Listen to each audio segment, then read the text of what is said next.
Hi. Me, them, wrestling. Let's do it.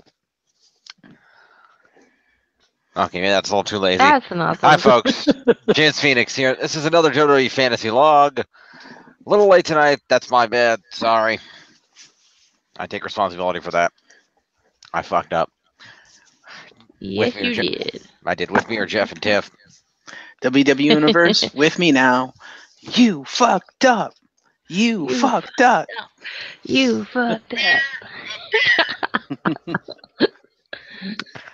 All right. So we're going to do the usual news, recapping, yada, yada, yada. We'll go from there. Didn't see a whole lot of news this week. There was a ton of news this week. Really? Oh. Yes, you fail. You fucked up. You fucked up. It's not like I do the news most of the time anyway. You're the one that compiles the news anyway. And there's a reason for that. God. All right. This is an interesting story. I'm going to start with, I have a story on my phone here. We're going to do this one first. Surprisingly, I never thought I'd say this on this program, but this story comes from Fox News. Okay. This was published at the beginning of the week here, back on Tuesday. However, it is in reference to an event that actually happened before that, but that I guess was not known. Specifically on the day before New Year's Eve, this took place. Okay. So, a little bit of unfortunateness for Heath Slater. Yeah. Uh-oh. Heath Slater was on his way to Miami, Florida for Monday Night Raw on New Year's Day, of course. And at some point during the flight, the 34-year-old got up to use the restroom, where he became trapped after the door lock got stuck. Oh, great. A team of crew members on the flight had to break out the wrestler by unhinging the bathroom door and then forcefully unlatching the lock with a screwdriver. Okay, then. And I encourage you to go over to Heath Slater's Instagram to watch the video. He has a video? There's a video because fellow WWE superstar Curtis Axel was traveling with him and made sure to videotape the whole thing while providing color commentary. What a dick! The Miz has taught him well. Really? Yeah. Don't let him out. He's a vicious animal, Axel narrated as the flight attendant asked Slater to unlatch the door's hinges. At one point, Axel jokingly accused his friend of staying in on purpose and ordered him to stop playing around and open the door. Finally, they were able to get the door open, and Slater was seen leaning against the sink, shaking his head. Warning, there is some inappropriate language in that video if you do go check it out. Not that there's not inappropriate language in this video, so if you're here, you're probably okay with that. I locked it, then I went to unlock it, and the knob came off, and I'm like, oh, you gotta be kidding me, he explained in the video once he'd been rescued. So they did get him rescued, but a fun little incident happened there.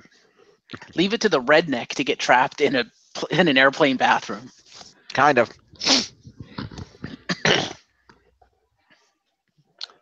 All right. Window.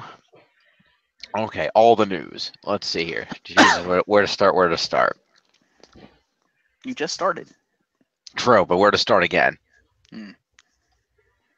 That's not actually an article. Okay. I'll just start at the top and work my way down. I'm not going to segue shit this week unless I can come up with one. Congratulations over to former WWE diva Christy Hemme, who gave birth to quadruplets this past week. That was a thing that happened. Congratulations.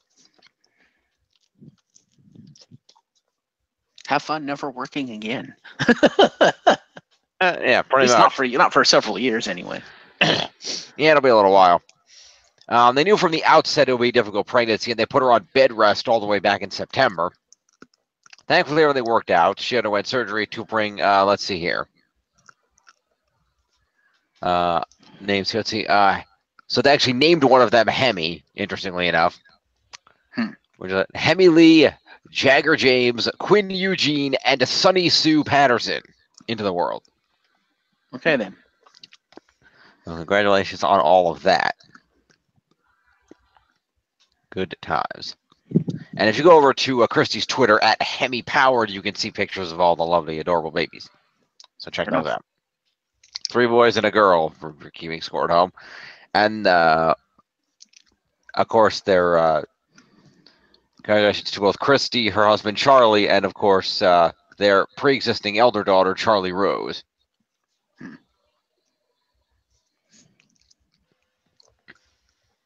All right, rolling down the line. What else we got here? All right, let's go through. I guess we'll do these next. Okay. Go through assortments of horribleness. You might remember we covered an article a little while back about Just Incredible, who showed up to an indie show intoxicated off his ass and unable to perform. Taking a page out of the Jeff Hardy book of wrestling. Yeah. Well, although Jeff Hardy was actually able to perform, just not very well. No. Sting was able to pick him up and perform with him for 2 seconds is what happened.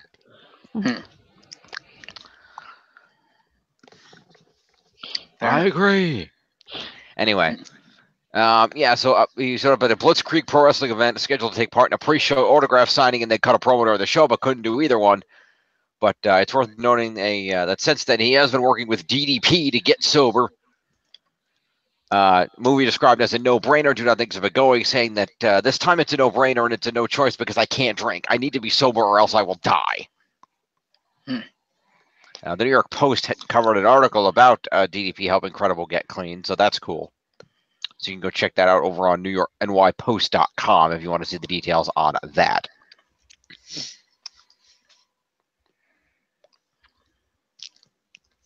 So we wish Just Incredible well in his continued endeavors to stay sober and get his career back on track.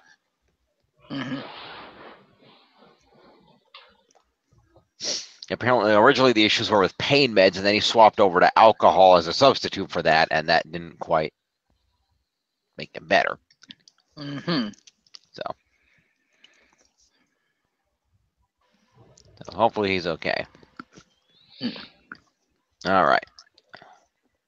Good on him for getting himself well. Other people in situations such as this, in terms of not being the best off.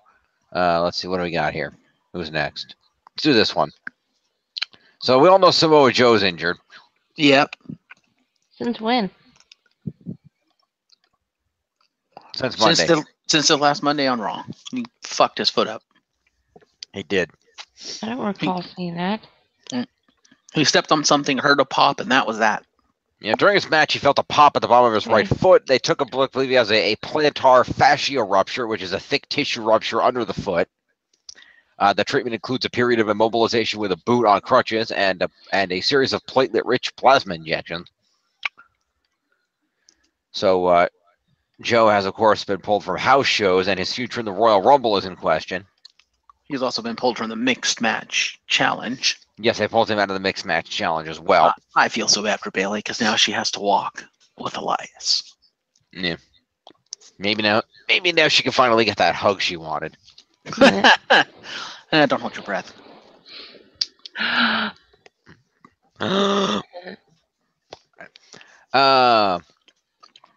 It suggests he could be sidelined for as much as 2 months would be the total, which would be good to go for WrestleMania, but the Royal Rumble, of course, in question. So we wish Joe well in his recovery on that, and hopefully he is able to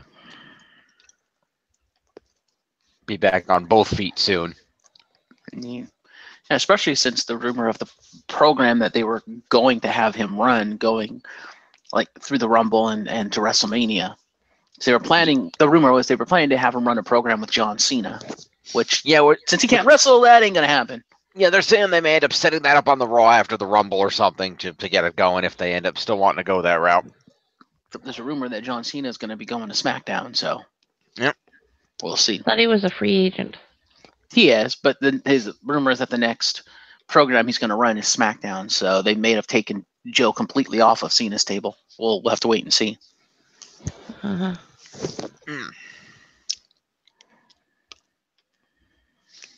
Speaking of people and more people in that situation.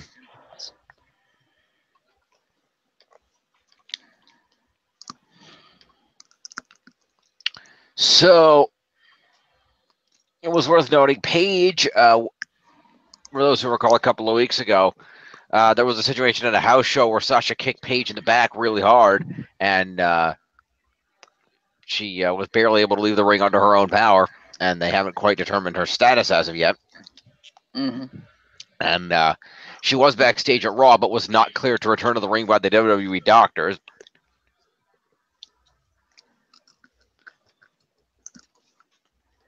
So her status has been kind of in question. Yep. Going forward. Which makes me wonder why she announced that she was going to be in the Rumble on that show. No, she didn't. Mm-hmm. From what I recall, that show, she announced that. I think either that or like Absolution announced they were all going to be in the Rumble, including that her. was the week before. Oh, they weren't on Raw. Fair enough. But that was still after the incident. It's like, why would you do this? No, it wasn't.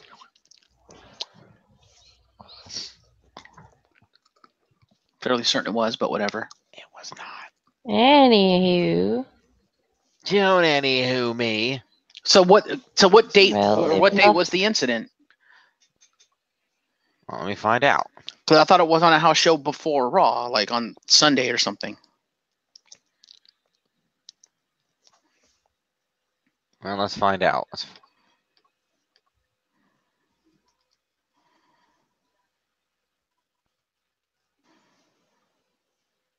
Let's see here. Where is this thing? Let's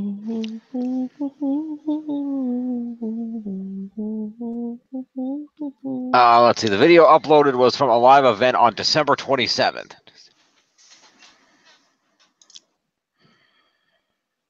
Which was Saturday, which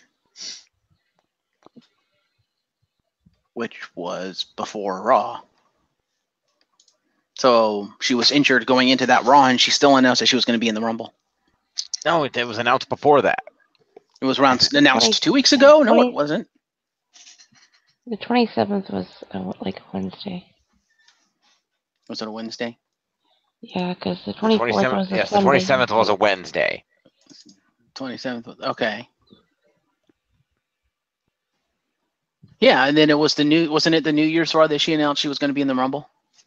The Absolution Royal Rumble commercial was posted on January 2nd. Yeah, so she announced it on the 1st, which happened after that event, which means she was injured going into the announcement that she was going to be in the Rumble. I rest my case. Well, they probably pre-recorded it and then aired it. Yeah, it was a pre-taped segment. Well, there you go. So they probably they probably pre-recorded that before that Raw, because Absolution were not actually on the program, so they had likely pre-recorded that, not knowing that Paige was going to be injured by the time they aired it, or that she wasn't going to be able to compete thereafter.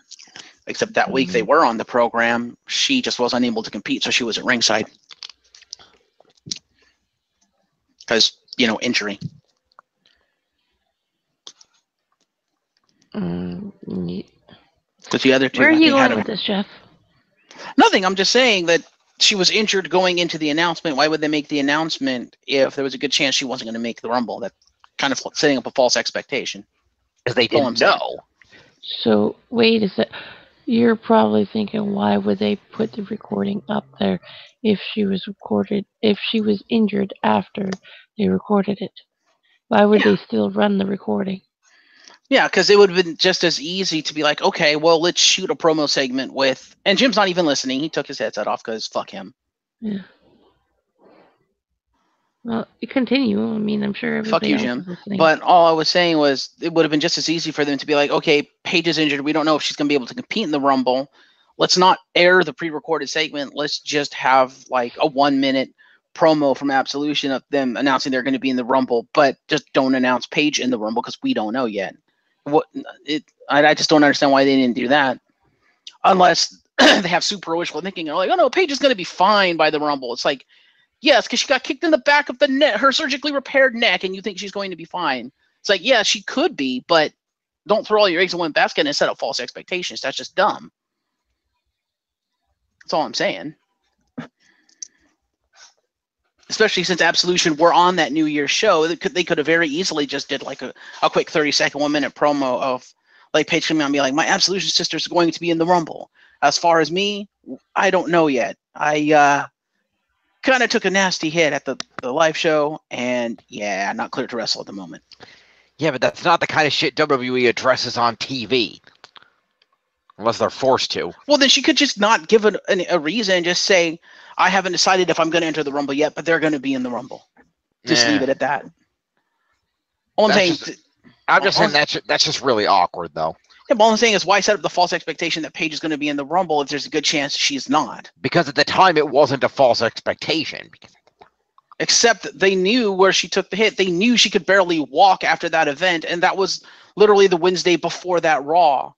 And it's like, okay, she's looking better, but even WWE has said in the official statements that she's still being checked out. So they knew at that time that her availability for the Rumble was in question. They knew it. But they didn't know that because they didn't know the extent of her injury. And they still don't, as pointed out by the article you just read, that they're still running tests and stuff. Right, but at the time they thought they would know by now. That was weeks ago.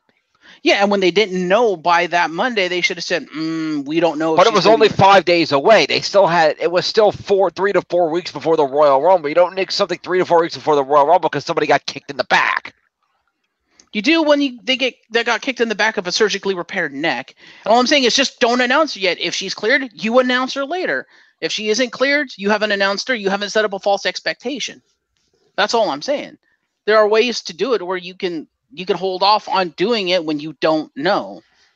But they were doing all the different women announcing themselves that night because of the announcement of the Women's Royal Rumble existing. All I'm saying is don't announce a person you're not sure of. Especially if you don't know the extent of her injuries, that inherently means you're not sure she's going to be there. You're not sure she's going to be cleared to wrestle because you. But they weren't sure she wasn't going to be cleared to wrestle. Right, and if she gets cleared to wrestle later, you have her announce it because they didn't announce everyone; they just announced Absolution. It's like, okay, well, she can be announced. No, because they had a series of promos on the course of the whole night of women announcing themselves. Oh, well, just have Paige be the one that doesn't announce herself because they don't know. Rather than set up the false expectation the potentially false expectation that she's going to be there. That's all I'm saying. I wouldn't risk the false expectation. That's all I'm saying if I was running it. Well, WWE doesn't change plans unless they know for a fact that they have to change plans. They don't change plans on a possibility.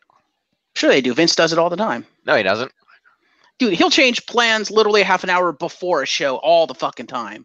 Yes, but that's not on a possibility. That's on here's what's going on. Yeah, but this is a strong possibility. Again, like for the but it wasn't a strong possibility because they didn't know. But she got kicked in the back of a surgically repaired neck and could barely walk. If you look at that footage, but she still walked out under her own power, and that's at a house show, and they didn't know what she was at yet. So there was no reason not to announce it. Worst comes to worst, you'll pull her later. It happens. Except knowing what the injury was beforehand, going into that.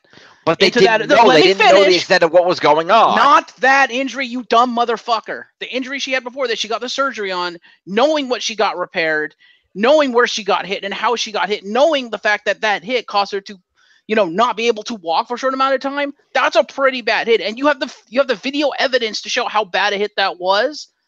And you're telling me, oh yeah, she might actually make it. It's like, no, you're a dumb fuck if you think that. Play it safe. Don't put her out there and then have to pull it later. I'd rather them not announce her and then announce her later if she gets cleared. But I think that looks a lot better. Yeah, but it's 3 to 4 weeks away. So there was absolutely no reason not to expect that she would be fine for the Rumble 3 to 4 weeks down the line. If the Rumble was the following week, then yeah, I could see that. But it's 3 to 4 weeks away. And then a week later, they still don't know the extent of her injuries. So what does that tell you? But they didn't know they weren't going to know. They can't predict the fucking future.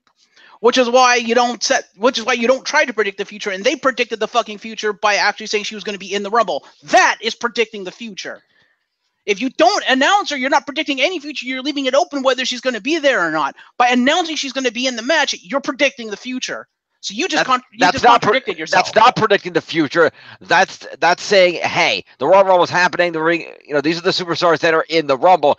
They couldn't predict that she wasn't going to be cleared. They had to go with the most logical possibility, which was, hey, it's 3 to 4 weeks away. She took a minor kick to the back. That was not a minor kick, and that is not a logical possibility. The most logical possibility is, ooh, she took a really nasty hit to a surgically repaired neck. Yeah, until we hear from the doctors and stuff about how bad a hit that was, we probably shouldn't announce her for the Rumble, because the Rumble's not that far off. Yes, it's like 3 weeks away, but it's still not that far off. We probably shouldn't announce her. If she gets cleared, we'll announce her. That's the logical solution, right? No, it's really not. You don't fuck your own plans on a possibility. But they wouldn't have fucked anything except just her. Yes, but that would have fucked up, because it would have fucked the other 2 Absolution ladies out of their pre-tape promo that everybody else was doing. Or given the fact that this happened on a Wednesday, they could have gone to panic mode and have them tape another one. Or, like I said, just do a quick shoot promo. It ain't that fucking hard. It would have been just as good to do a quick shoot promo, and then when you want to air the tape stuff, you have them come back and tape it. Like maybe when they come in on Monday before you go to do Raw, you come in and have them. Hell, you could do that when they come in on Monday to do Raw. Have them come in a little bit early, do a quick reshoot of that promo to announce the other 2 ladies' Absolution, and just air that. What's the problem? They have options, and I felt they chose the laziest option on a wish. They were just on a hope and a prayer that Paige is going to be fine, instead of the logical non-lazy approach, which would have been, let's play this a little bit safe, because we always have the option to announce her later. If you announce her first and then have to take it back, that makes you look a lot worse than if you don't announce her and then announce her later, in my opinion.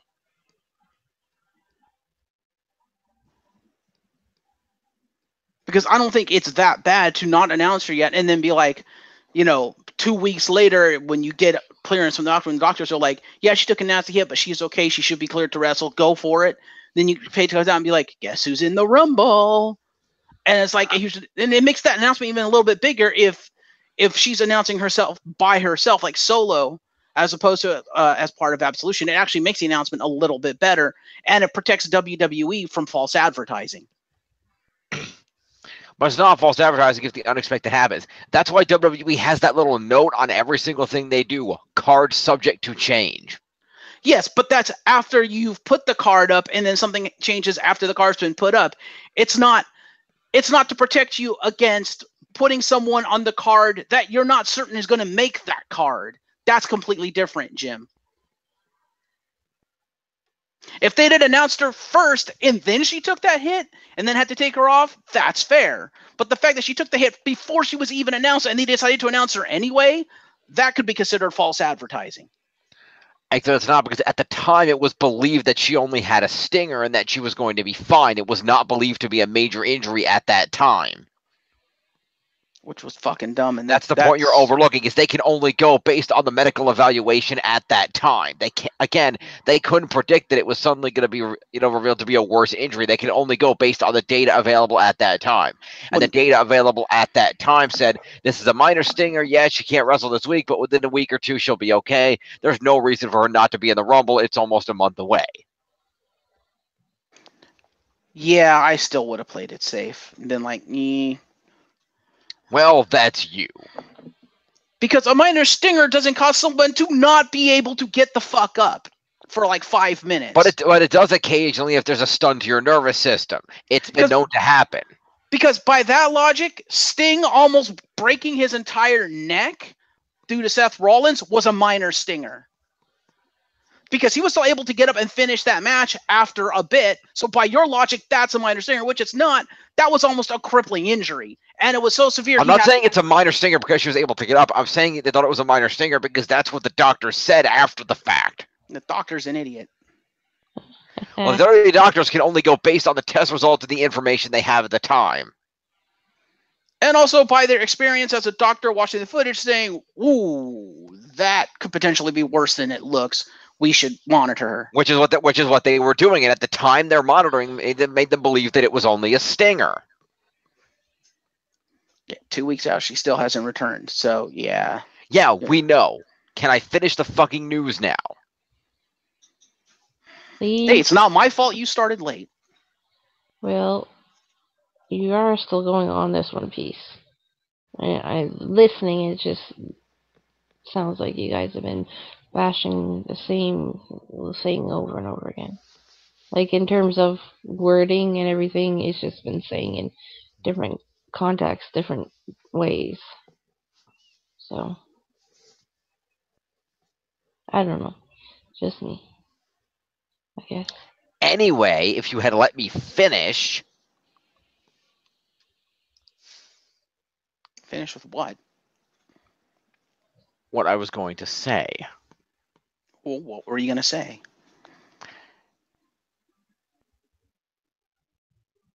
Anyway,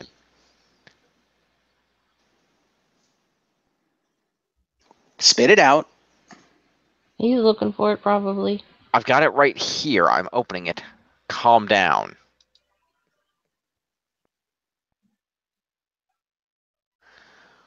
What I was saying is multiple news sources are reporting. I brought up the one for Bleacher Report, but it's all over the place. They are reporting that as a result of this situation, that apparently the WWE doctors have, after the several weeks of further testing, ever since the injury on the 28th, which is just over 2 weeks ago, the WWE doctors apparently told Paige that she will not be cleared to return to the ring, period. Ooh. They said it's likely the end of her wrestling career, at least in the WWE, so Paige is now in a Daniel Bryan situation. Multiple sources told PW Insider's Mike Johnson that doctors will not allow Paige to return to a physical role following an injury she suffered on December 28th during the live event match in Uniondale, New York. It was initially believed Paige had suffered a stinger, but further testing reportedly found it was worse than initially expected. Per Johnson, Paige's situation is similar to that of Hall of Famer Edge, who retired in 2011 after suffering multiple neck injuries. Upon WWE returning WWE to the end, blah, blah, blah. Yeah, we know her situation. Paige has not wrestled since suffering the injury in December, but she did accompany DeVille and Rose to the ring for a tag match on the January 8th edition of Raw. She did recently announce her entrance into the first ever Women's Royal Rumble, but her status means WWE will likely be forced to find a replacement.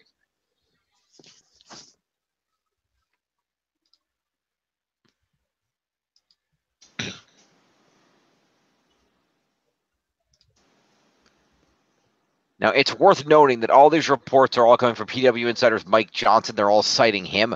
Nothing official has been stated by the WWE yet. Mm. Excuse me. The PW Insider is usually a pretty good source. It usually is, but you just don't know. Oh, we'll see. But that wouldn't surprise me if that was the truth.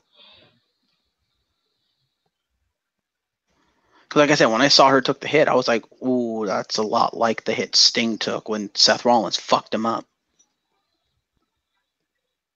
Because literally the same thing happened, where Sting basically crumpled and couldn't get the fuck up for like 5 minutes. Mm-hmm.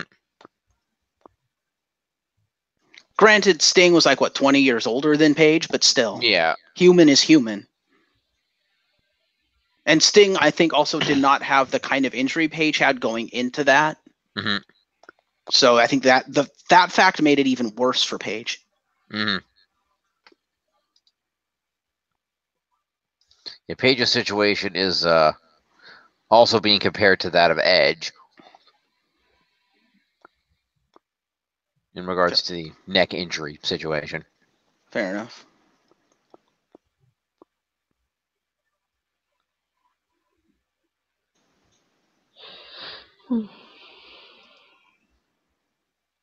So we don't know exactly what's going on. This is what it sounds like, but we don't know for sure. She posted a reaction on her Instagram yesterday saying, "The comeback is always stronger than the setback," double question mark, at WWE. With a picture of her standing on the turnbuckle there. So I don't know. Because if her injury is that bad, then yeah, WWE's not going to let her wrestle because they're not letting Daniel Bryan wrestle, and the doctors are all but clearing him. So yeah. Well, no. Wasn't there a rumor that he was going to be coming back to? All but WWE's doctors, anyway. But yeah.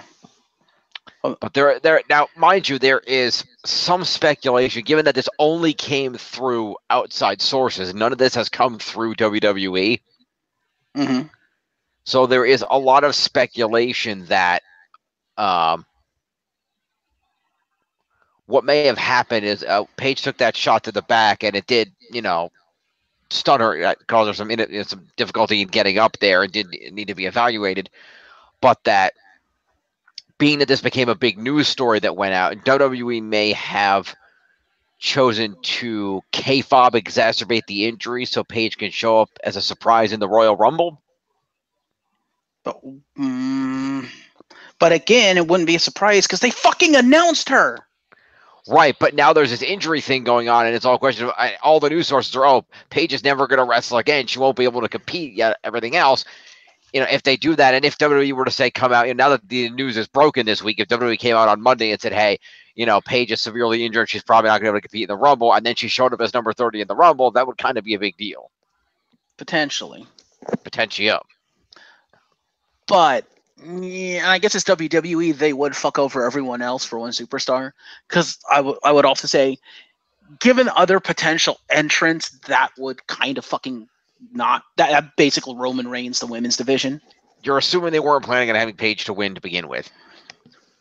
I didn't say having her win. I said having her come in at number 30 as the surprise entrant, especially considering the heavy rumors that Ronda Rousey is going to be in that event. Well, we'll see. We don't know what's going to go on with Ronda Rousey yet, because the last reports on that was she hadn't signed a contract yet. Well, if you actually did your job as a newsman, you would know the current report is she's been talking to Triple H. Triple H has officially confirmed that the talks are on.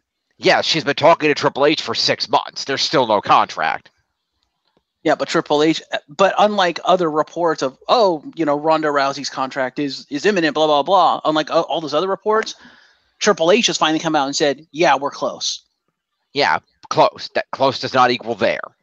No, but it's more than we've had before with other reports, which lends credence to she's probably all but signed, and high probability she's going to be in that Rumble, which would make sense if she gets signed and they're planning to do Rousey versus Charlotte. It would make sense for her to win that Rumble and challenge Charlotte at WrestleMania. Well, we'll see. We don't know.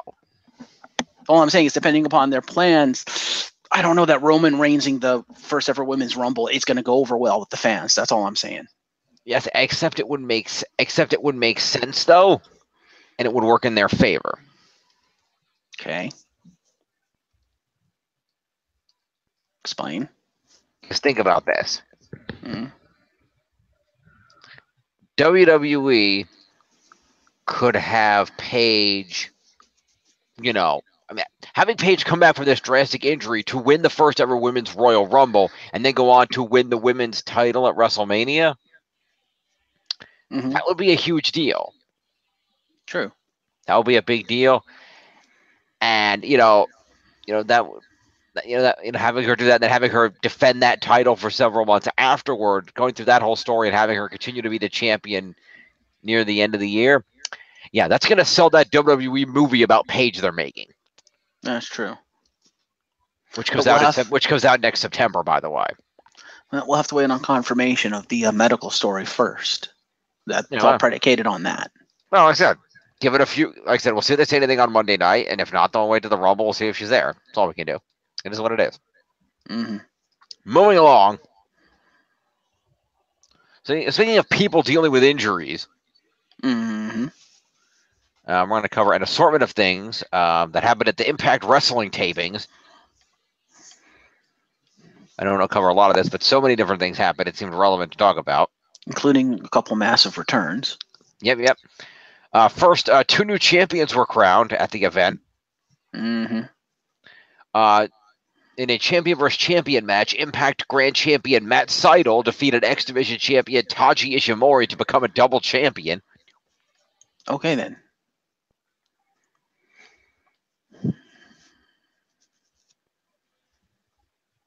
That's kind of interesting.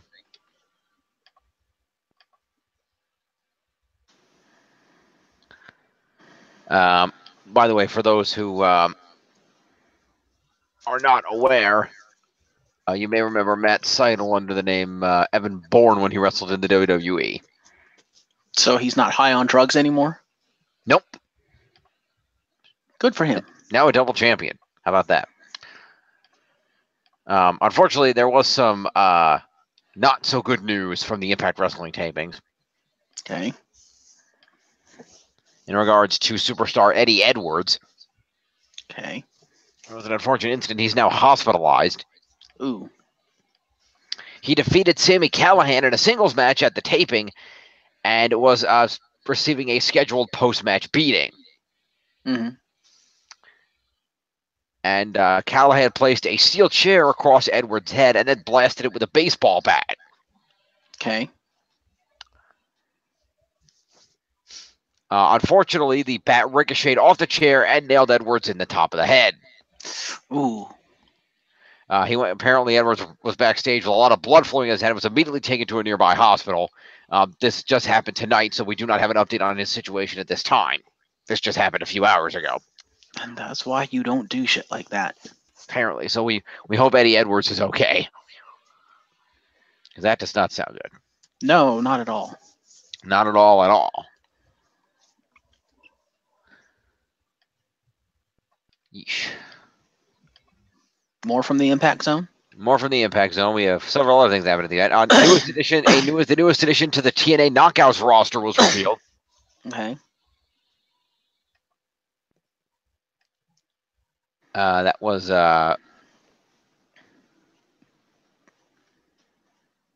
when Allie finished was having a segment with Braxton Sutter. When all of a sudden, the new Impact Wrestling Knockouts champion Allie was attacked by a known female wrestling talent Su Yung, who had previously worked for Impact, appearing at the Knockouts Knockdown in 2015 as one of Dalton Castle's managers at a past one night only pay-per-view. Fair enough. Su Yung, for those who may recall a story we covered here several weeks ago, is the wife of Rich Swann, who was put in a headlock and thrown in the back of a car. Mm-hmm.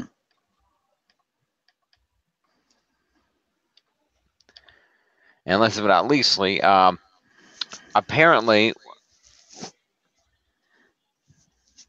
Matt Seidel, who won the Impact, Double champion. Double champion, apparently on the Impact, gifted away the title this evening to his spirit guide, long-time Impact Wrestling broadcast team member Josh Matthews. Seidel proclaimed Matthews the new official Impact Grand Champion. Can he do that? I don't know. That depends on Impact's rules. Mm. I remind you this has happened before, such as when Andre the Giant tried to gift the newly won WWF Championship to the $1 Million Man, and it was declared vacant by then WWF President Jack Tunney. Mm.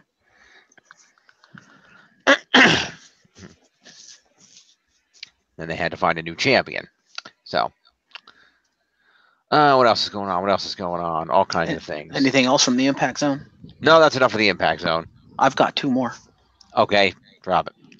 And they're both returns. One's kind of return. First off, they announced as of the new tapings that the four-sided ring is back. No more are they going to be fighting in a hexagon.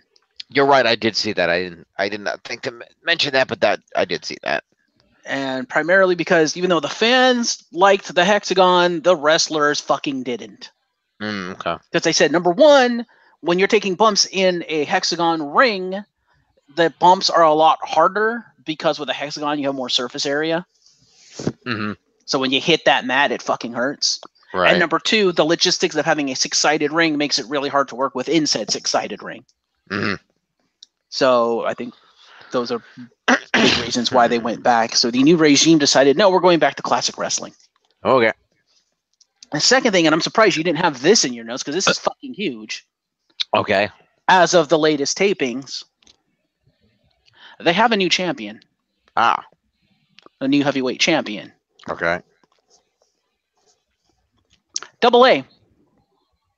That's right. That was the other thing. Austin Aries is back. That's right. And yes. He basically came in and won the championship on his return. It's like, wait, what the fuck? Yeah, he had a great heavyweight championship match against John Morrison or whatever. I don't remember what he's going by in Johnny TNA. Mundo. Yeah, Johnny Mundo. So they apparently had a really great match. So if you have the opportunity, definitely go check that out. So Double A is back. Yep. In TNA. All right. So apparently he decided to pack his bags up and move to Canada.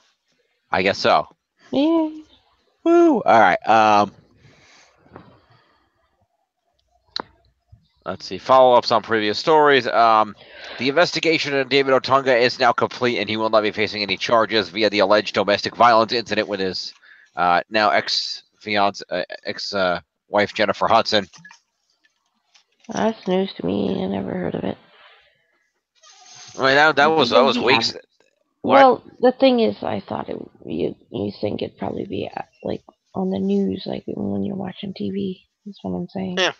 Well, we covered it here a number of weeks ago when that news broke that apparently there was a situation where David Otunga and it was known that they had been in the process of separating, but they got into a custody fight over Otunga's son, where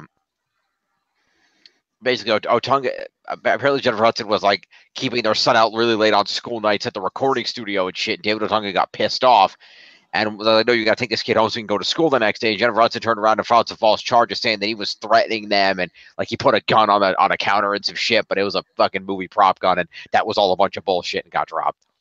Mm-hmm. You would think the woman would be smart enough to not try to pull that shit on her husband, who's a fucking lawyer. Yeah, but Idiot. hey. But he is cleared, so that's all cleared up. So that's done. What else we got here? Don't do that and expect to win. This ain't a movie, lady. Yeah, well, that's how that works. What else we got? Let's see here. And this is why you're a one-hit wonder, Jennifer Hudson. Yep. Oh, I guess technically speaking, there was one other thing from the Impact Zone. Okay. And that was the departure of one Chris Adonis. Really? Yes. Yeah, okay. Also known to old WWE fans as the Masterpiece Chris Masters. He announced, "I have to announce my departure from Impact Wrestling. A thank you to @Sanjay Dutterson, @Ed Nordholm, and @Scott D'Amore." So, we wish the Masterpiece well on his assorted future endeavors there.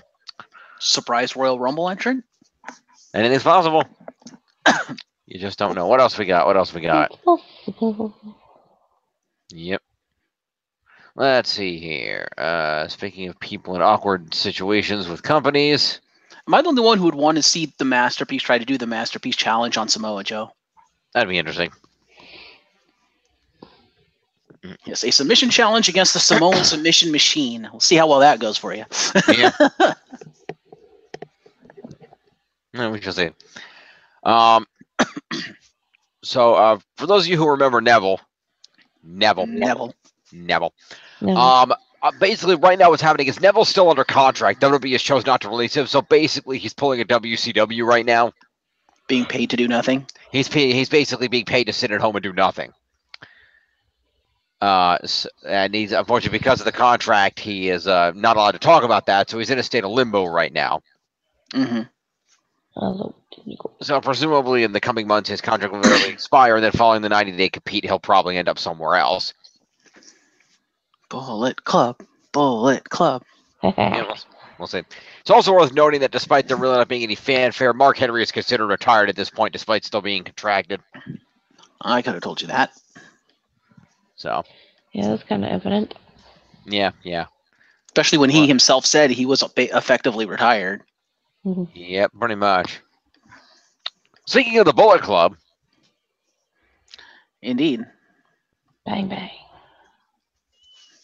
So Cody Rhodes focused on folks at Hollywood Life to promote the all-in 10,000-seat arena show in September that they're going to be launching. They are going to try to meet that challenge of selling out a 10,000-seat arena. Okay.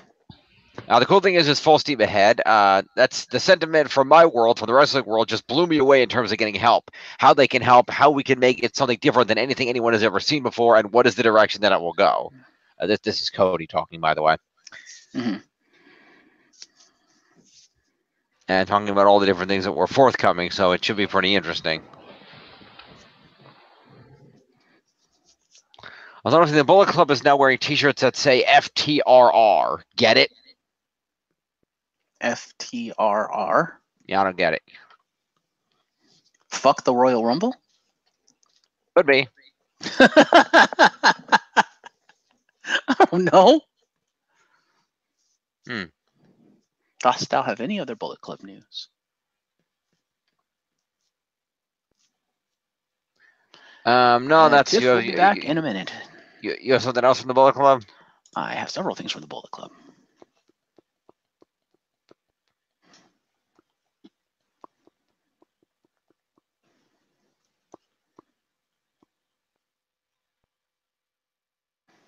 I have something from them, and one that's actually a tangent from the Bullet Club. It has to do with NJPW. I don't know if you have it, but it has to do with NJPW and Jericho. And you're not even paying attention to me. I'm paying attention. Do you have NJPW and Jericho? What about it? We covered that last week. There's more, but there's more news now. But I'll do the Bullet Club stuff first if you don't have anything else from them. That's what I got. Go ahead. All right. So the first thing is Daniel Bryan. Yep. Has apparently been talking NJPW and Bullet Club again. About wanting to wrestle again. Blah blah blah. Yeah. Yep. And oh no, it was so.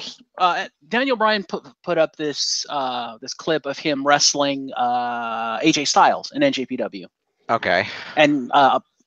And Daniel Bryan at the time used I think he used a chicken wing as a finisher. Okay. And he's all like, chicken wing cross face, better than Marty Scurll. Oh yeah. To which Marty Scurll replied, better than mine, huh? Tell me, Bryan, will you be all in come this October? Referring to, of course, the All In pay-per-view event, which is, once again, Daniel Bryan talking about NJPW and the Bullet Club, once again, wanting him to be there. So, more hint. Yeah, could be. Off of that, somebody recently asked John Cena if he'd ever consider joining the Bullet Club. To which John Cena tweeted out a reply saying, I'd love to do it, but I think I'm kind of, basically it was tantamount to, I think I'm kind of past my prime. I don't think I could do it anymore. I'm not that good, so they probably wouldn't want me. To which the Young Bucks tweeted back, oh, we want John Cena. So, potential John Cena Bullet Club? Somehow I don't think WWE's contract is going to allow him to do that. Or, like, after he's done being able to do that. I don't know. But I just thought that was kind of fun. It could be interesting. The third thing, Cody Rhodes. Yes. I don't know if you saw this video on YouTube. It was Cody Rhodes and Diamond Dallas Page New Year's. Okay. And, of course, Brandy was there, too, because hot wife, why not? Yeah. And I guess Cody had borrowed the infamous Dusty Rhodes jacket, the brown, really fluffy coat that he always wore, with his famous quote, of course. Can't remember the quote. You probably remember it better than I do, Jim. Like, I've wined and dined with kings and queens. Yeah. The coat that spawned that. And I guess prior to his death, Dusty gifted it to Diamond Dallas Page because Diamond Dallas Page saw the coat, was like, man, I gotta have that coat. Dusty was like, oh, here you go. So so that is Dusty's coat, and inside, like stitched into the inside of it, actually says Dusty Rhodes, so it was his coat. Nice. And so I guess so after Diamond Dallas Page, and Diamond told the story about how he got the coat and stuff, and after he got it, on the other side he put in DDP or Diamond Dallas Page, one of those. Nice. So it's on the other side, but apparently Cody had asked DDP to borrow the jacket for Wrestle Kingdom. Yeah. So he wore. Then so they were hanging out New Year's Eve, and Cody gave him the coat back. So the coat was hanging up behind them the whole time on this hanger, and he was telling this story. And he said, Cody, when I got the coat back from you, I was talking to my wife about, reminiscing about your father, about Dusty and the coat and stuff. And and she made a comment, Cody looks really happy in that coat, like so happy to be wearing that coat stuff. And he goes, yeah, he does, doesn't he? And he said, I turned to my wife and said, in my will, the coat's his. And his wife says, but he looks so happy now. He should be able to enjoy it now. And DDP kind of turned him and looked at her and said, you're right. At which point he gave Cody Rhodes the coat. Nice. As kind of like a Christmas present kind of thing. And it was a very emotional moment, and it was awesome. And it ended with Cody putting the coat on and then them doing the DDP bang. Nice. And they had a little tribute. DDP put up a little tribute montage at the end of the video to Dusty and stuff. You should check it out. Just type in Diamond Dallas Page. It's on his YouTube channel, actually. So he's the one that put it up. Fair enough. But so yeah, Cody Rhodes, now the proud owner of his father's jacket. Nice. Good Stitched with Diamond Dallas Page's name. That's cool. I approve. All right, let's get on to Jericho. Okay. Japan is Jericho. Yes, we know. What do you got? What I got is, Jericho might be wrestling a lot more for NJPW. Okay. Because after the Naito program, the talk is that Japan is talking about another program after that. Okay. Things go well and stuff. They want him to wrestle a program with current champion Kazuchika Okada. Nice. So, Jericho might be in NJPW for the bulk of this year. Good for him. So we'll have to see what he does with WWE, if anything, because if he's going to be wrestling a lot with them for this year, and he's got a full schedule with Fozzy for at least half the year, he's probably not going to have time to do WWE until maybe Survivor Series, right, or SummerSlam at the earliest. Okay. So, just thought I'd throw that out there since that came out this week. Fair enough. All right. Other things going on real quick. The Canellises revealed the gender of their baby this week. They're having a little girl, so congratulations to them. Congrats. That's Welcome back, there. Tiff. Hey. Welcome back, Tiff. Speaking of things happening to superstars and their pregnant diva wives. Okay. Well, female superstar wives. We don't use that term anymore. There is. It was announced on Monday Night Raw, as you may have heard, that Miz and Maurice are getting their own show. Yeah, of course they are. It's called Miz and Mrs. That's a good name. It's a docuseries chronicling the lives of Miz and Maurice. It's currently slated for 6 half-hour episodes to start with, and that's going to be airing on the USA Network. So it's Total Bella's the awesome version? Sort of. It's produced by WWE and Bun and Murray Productions, expected to air in 2018. It will complement WWE's USA programming. So look forward to that.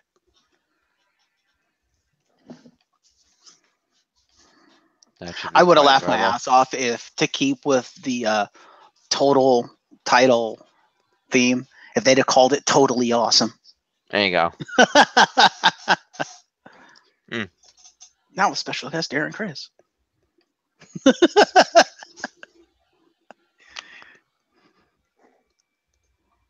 Let's see what else we got here.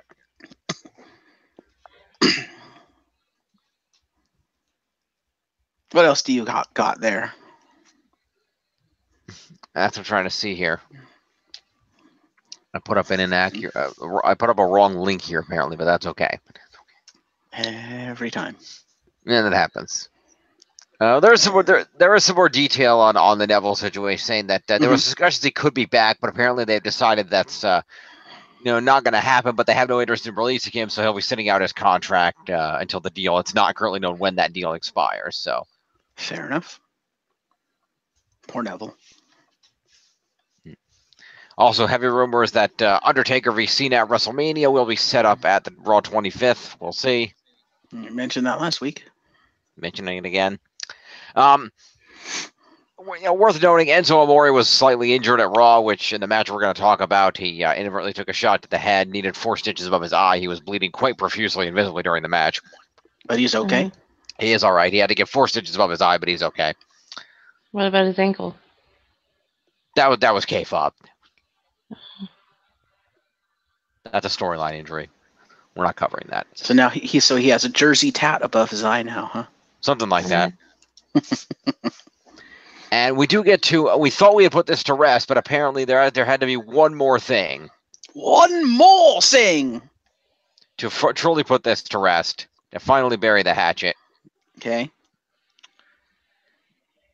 There is a picture here. I'll throw it up for a second. Not that window. We got a photo. We do got a photo for a second here. Let me find the right button. There we go.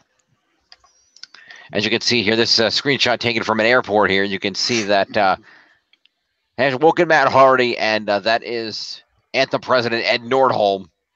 They have buried the hatchet. Okay. That picture there, they are very happy. What, they just happened to run into each other at an airport? Let's see here. I don't know. They met up and posed for a photo at an airport, so I guess they went out of their way to do this. Matt releasing the picture on his Twitter, saying, "I am thrilled to proclaim that we have acquired new allies on our side of hashtag the Great War. Ed Nordholm and the Owl of Anthem have revealed themselves as majestic beings who stand on the side of light. The light always emerges. Hashtag Woken Warriors. Everything is copacetic and wonderful." Right. Ah. That owl will never be on the side of light. No. Never. Never! Lights up here. No further. Ever be on the side of light again. Exactly. That's who he needs on the side of the Woken Warriors. Well, he's on the side of NJPW right now. Yeah. He's on the side of the rising sun at the moment. He is. So let's cover our biggest news story of the week and wrap the news up. That is, of course, the Mixed Match Challenge. Yeah. Many, many things going on. Yeah. First of all, it was worth noting, there was a questioning of that last week, but it was revealed. The reason Enzo Amore was pulled from the aforementioned Mixed Match Challenge after suffering the bout of the flu he dealt with, not this past week on Raw, but the week before, was due to the fact that they pre-taped all of the announcement segments, announcement interview segments with the teams on Monday and Tuesday night. So with Enzo not there, they could not tape one. So unfortunately, they had to find a replacement for him in the form of Apollo Crews. Yep. So that is why they pulled him from that due to the flu. Someone put it, I can't remember who said it, influenzo. Yeah. Yeah, that was him. That was him. He said Was that. that Enzo who said that? Okay, fair Yeah. enough. I like that. He needs a t-shirt like that says that.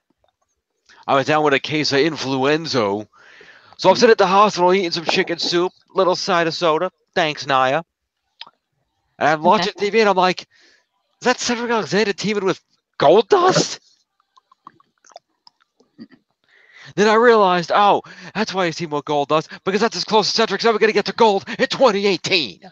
Right. We'll get to that. What the? Oh, there we go. What the? Why are all these links all fucked up? I don't know, it's your computer. I don't know, all these links are like in the wrong places. This is the other article about the All In. This is not the one I wanted here. Yeah, but Cody did advertise the event, putting it. I'm at All In 2018, September 1st, which you can go follow at All In 2018 if you want to find out about the event. The Twitter account for the event is currently following Cody, the Young Bucks, Kenny Omega, Marty Scurll, Hangman Page, and Arrow star Stephen Amell.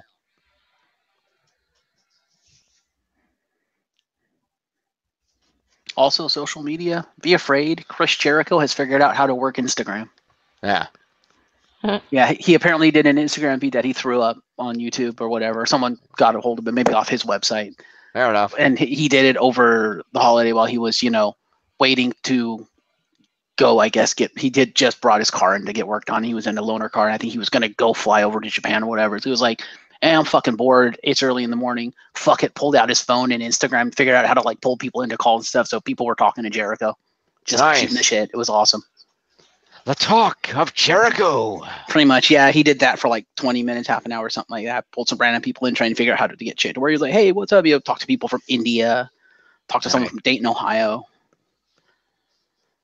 It was kind of cool. So, yes, Jericho's figured out how to work Instagram. So, social media will never, ever be the same again. He's going to need it if he's going to be spending a lot of time in Japan. Yeah, we'll see. All right, so let's go up to these situations here. So, let me open this up here. Can I get like a bigger image of this? Is this possible? I guess that's the best we can do. All right. And then, of course, now that I think about it, at the end of the year, doesn't he have his Rock and Rager at sea? He does. So, yeah, he's going to be fucking busy this year. He is. All right. So, as you can see here. Yes. Here's the official bracket for the Mixed Match Challenge. Balor versus Shinsuke. Ooh, that should be good. Yes. Each week will feature one match. So we're doing one match a week for this. Okay. So as you can see, there will be 5 first-round matches. Sorry, 6 first-round matches, which will then result in 3 semifinals. I should say in 3 quarterfinals. You'll note over here that there's actually a fan vote, a second chance fan vote, where a team that is eliminated will get a second chance to be voted into the semifinals by the fans. Okay, then. Purely because, unfortunately, with the numbers of teams they chose to use, they had an uneven, it didn't even the number out, so. Fair. So, well, yeah, week 1 will be Finn Balor and Sasha Banks taking on Shinsuke Nakamura and Natalya. You'll also notice all the first-round matches are cross-branded, by the way. Yeah, the first match is the only one on there I see that could go either way. Everyone I see foregone conclusions. Okay. You want me to make predictions? Sure, if you want to. All right, match 2, The Miz and Asuka take it just because there's no fucking way Carmella's beating Asuka. I think she's going to carry that team. And I think The Miz, yeah, he's better than Biggie, though. If they ever fought one-on-one, that could go either way. But, yeah, Miz, Asuka. Week 3, Strowman and Bliss, because, come on, Sami Zayn is, no, just no. No, he's not beating Strowman, no. Week 4, I'm going to go with Uso and Naomi because Foxy, no. And Goldust, just, you're not beating Jimmy, you're not. Yeah, well, by the way, if we hope Alicia Fox managed to get her Twitter account unlocked. Her Twitter account is locked? Yeah, Goldust put out a tweet saying, look, @Fox's Twitter account is locked, but you wanted me to put out that, hey, Veterans Forever, we're going to win. That is true. They are the veteran team. I didn't think about that. So they may give it to them, but I don't see that happening. Week 5, sorry, Bailey, Rusev crush. You know, Bailey is better than Lana, but I'm sorry, Rusev crush. And week 6, Machka, get it right. Rusev Machka, Rusev crush. And week 6, just no contest, Rude and Flair. Come on, sorry, Naya, but no, it's going to be glorious. Because Cruz, just no chance in hell. No, but if the match is going on and Rude is suddenly distracted by getting jumped by all the members of the Zoe train. Why would that happen? Because Enzo loves Nia. I suppose. I still think Charlie would beat Nia, though. I just think Rude and Flair are going to win. You're probably right. Now, this. Let me go ahead and turn that back Like I said, the only one I don't have one for is the first match because, goddamn, those teams are evenly matched. Yep. I'm hoping for Balor just because I think Balor needs the push. Indeed. Now, it's worth noting here that there is, of course, another factor to consider. What's that? Of course, it's well known that each team is representing a different charity. Yeah? So let's take a look at the charities. Okay. 12 charities. It was worth noting, WWE did announce that all the charities being featured for the Next Match Challenge will receive a $10,000 donation. Okay. But the winning team, the charity represented by the winning team will receive a $100,000 donation. Fair. Giving back is in WWE's DNA and part of our long history, so we are thrilled that each Mixed Match Challenge team will compete to win the grand prize of $100,000 to support organizations that are truly important to them. said Michelle Wilson, WWE Chief Revenue and Marketing Officer. This unique and exciting content partnership with Facebook allows us to raise awareness and funds for important initiatives and supports our mission of putting smiles on people's faces around the world. Okay. So the charities are as follows. Mm-hmm. In no particular order. Mm.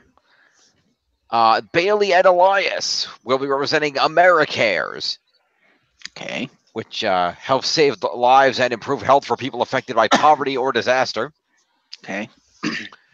Jimmy Uso and Naomi will be representing the Boys and Girls Club of America, Okay. which of course provides resources needed to enable young people, especially those who need them most, to reach their full potential as productive, caring, responsible citizens. Something that apparently Donald Trump never received in his youth. Yeah. And as if they needed more expectation to win this thing, Mm-hmm. the Raw Women's Champion Alexa Bliss and the Monster Among Men Braun Strowman Mm-hmm. are representing Connor's Cure, Oh, yeah, they're probably winning this. which of course raises awareness and funds for pediatric cancer research in partnership with the V Foundation and the Children's Hospital of Pittsburgh. And then. We have Bobby Roode and Charlotte Flair representing Girl Up, a United Nations Foundation initiative which inspires and connects girls globally through its leadership program that positions girls to be change makers in their communities. Okay. Lana and Rusev are representing Global Citizen. The collective action encourages the collective actions of people around the world with the goal of ending extreme poverty by 2030. That's a good one. The veterans, Alicia Fox and Goldust, are appropriately enough representing Hire Heroes USA, which empowers U.S. military members, veterans, and military spouses to succeed in the civilian workforce. If that was going to be one of the charities, am I the only one who thinks they should have got John Cena to be the representative? You would think. He's busy. He's got movies to make, damn it. Apparently he's not too busy to, be entered into the Royal Rumble. Well, no, of course not. But nobody's ever too busy to be entered into the Royal Rumble. Jericho. I'm still not sure about that. We'll see. Well, someone asked him if he was going to be in the Rumble. He outright said no, but then he added, if I was, I wouldn't tell you. But he did outright say Jericho denies everything he's ever going to do ever. That's like one of his trademarks. That's true. Big E and Carmella are representing a Kaboom, which is dedicated to making sure all kids get the childhood they deserve through great, safe places to play. Natalya and Shinsuke Nakamura are representing the Make-A-Wish Foundation, which kind of speaks for itself, but creates life-changing wishes for children with critical illnesses. Another one that would have been appropriate for John Cena by to sending them John Cena, yeah. Asuka and The Miz are representing Rescue Dogs Rock, an animal rescue organization whose goal is to provide homeless, neglected, or abused dogs the medical care they need and the loving home they deserve. Becky Lynch and Sami Zayn are representing UNICEF, which works in more than 190 countries and territories to put children first and works toward the day when no children suffer from preventable causes. UNICEF USA supports UNICEF's work through fundraising, advocacy, and education in the U.S. Sasha Banks and Finn Balor are representing the Special Olympics. Okay. A global inclusion movement using sport, health, education, and leadership programs every day around the world to empower people with intellectual disabilities. And lastly but not leastly, Apollo Crews and Nia Jax are, of course, representing the last WWE one that had been on here, Susan G. Komen for the Cure. To save lives by meeting the most critical needs in our communities and investing in breakthrough research to prevent and cure breast cancer. Well, it's appropriate then that the guy that works for the guy who is the WWE mouthpiece for Susan G. Komen for the Cure is representing them. It's true. That was probably intentional. Sadly, they're probably not going to win. No, probably not. But so those are the current charities, all of which, as I said, will be receiving a $10,000 donation to WWE, and $100,000 will go to the winning organization. Fair enough. So we wish luck to all the competitors and all the charities. Although, given that that's who they're representing, it would not surprise me if Titus himself came out to try to ensure their victory. It's possible. We'll see. But do definitely support all those charities, great causes if you're looking for something to donate to. Absolutely. I'm sure you will be following this tournament. Yeah, we'll be covering this each week, the match each week. I won't be scoring it, but we'll always talk about it. Keep that bracket handy, Jim. Yep, it's up there. All right. So, let me pose this final question to you on this topic. All right. Who would you like to see in that second chance spot? I don't know. Depends who gets eliminated. Fair enough. We'll have to wait till we get to round 2 and then find out Fair how enough. that's going to play out. See who's still in. Fair. Monday Night Raw time. Let me fire up the old document here and we can see where the scores is at. Absolutely. Absolutely, positively. I can tell you who the top pick is going to be, though, for that second chance. Okay. The loser of the first match. Could be. 2 of the most over superstars on that list, dude. We'll see. Balor and Shinsuke. All right, let's see. I don't know. Shinsuke is seeming less over as time goes on. True. All right, so as you can see here, currently in the lead at 1456 is the Balor Club Worldwide. And second is the Blissful Ride of Justice at 1271. And I'm in last at 1,000 points even. Leaderboard, Cedric Alexander up there at 222. Nice healthy lead, followed by Jason Jordan, one half of the Raw Tag Champs at 140, followed by the other half of the Raw Tag Champs, Seth Rollins at 120, just 10 points ahead of Hideo Itami and Roman Reigns of the Shield coming in at 110 a pop. Finn Balor clocks in at 97 behind them, Sami Zayn at 90, the Monster Among Men, Braun Strowman at 89, Drew Gabagulak at 83, and KO, Kevin Owens, rounding out the top 10 at 78. Fair. Fair indeed. All right, here we go. Here we go now. Monday Night Raw is coming to us from the FedEx Forum in Memphis, Tennessee.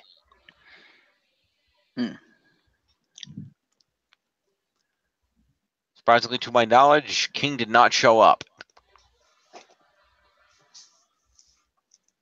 Well, the 25th anniversary is until like the 22nd, isn't it? No, but they were in Memphis. Oh, yeah, but they're probably saving him for the 25th anniversary. Maybe. I guarantee you he was backstage at least. Probably.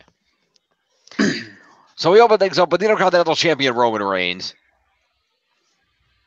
who comes out, talks about beating Samoa Joe last week and avenging Dean Ambrose. Jason Jordan then interrupts him, thanking Reigns for what he did to Joe last week.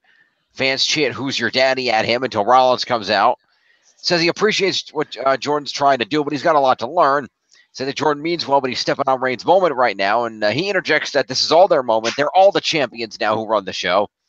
Reigns says enough of this we stuff. Jordan admits they're not the Shield, but the 3 of them are pretty good. Maybe the most dominant group in all of WWE. Cue the Balor Club. Who come out. Balor gets on the mic saying he's been rolling with Gallows Anderson pre-WWE 10 years before Jordan even knew Kurt Angle was his daddy. They come down to the ring and call Jordan a nerd. And then Kurt Angle comes down and says, no, that's going to be the main event tonight, 6-man tag. Playa. All right. So promo to all those people. D. All right. Yeah. So Finn Balor. It makes me sad I don't have the actual Balor Club. Yep. I just have Balor. You do. The best one. Yep. Carl Anderson. Nerd. And Luke Gallows. Festus. And let's see. Jason Shield. Jordan.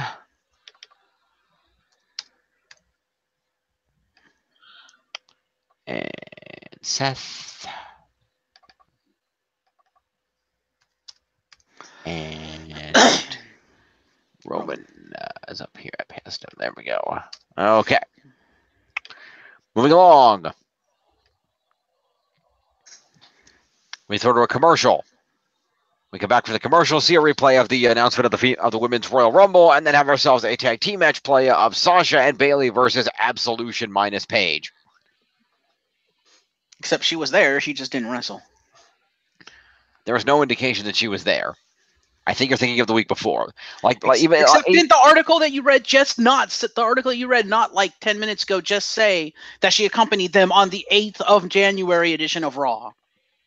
Okay. Fair enough. Pay attention to what you're reading. Yeah. Seemed like it was longer ago. Anyway. So Paige and Mickey get accompaniment. Mickey James accompanied the faces.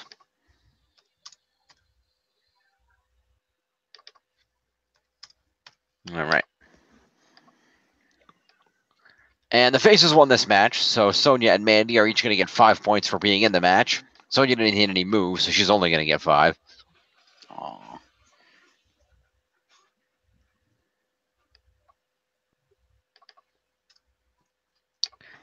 And Mandy Rose hit 1 move, so she'll get 6 points.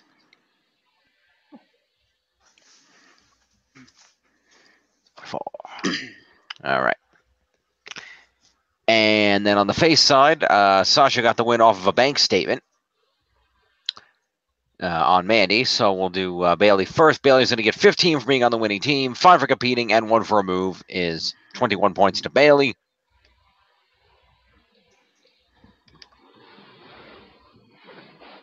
$53. And Sasha will get 20 for winning, 5 for competing is 25, and the bank statement is 26 points to Sasha. 48 and 6 is 54. All right. Oh, jumping around. Let's see. So next up, Goldust comes into Cedric Alexander's locker room and gives him a pep talk for his cruiserweight title match tonight. So promo to Goldust and Cedric.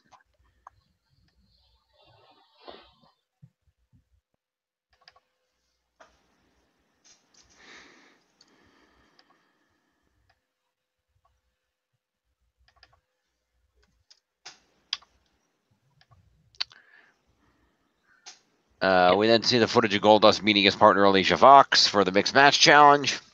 We did. Yes, we did. We did. Yep. It was on Raw. They did. They did like a lapse time of him doing his face, and they had her come up behind him and scare him. Yep.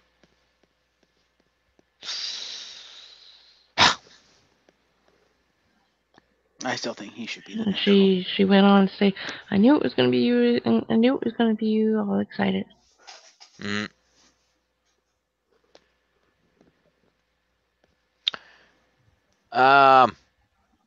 Kurt Hawkins got jobbed out to Matt Hardy. That was a no-brainer. Saw that coming from a while away. The losing streak lives.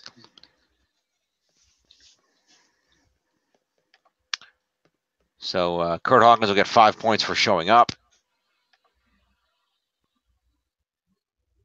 It's worth noting Woken Matt Hardy has some new entrance music here, by the way. Yeah, I heard that. You heard that he had it, or you heard the music itself? I heard the music. How was it? It was different. Okay. It wasn't coming in. It wasn't. I don't know if he had any music as Woken Matt from before. So before the No, I don't believe. I don't know if he did, but anyway. So Matt's going to get 20 for winning, 5 for competing, and 2 for moves. Is 27 points to Woken Matt.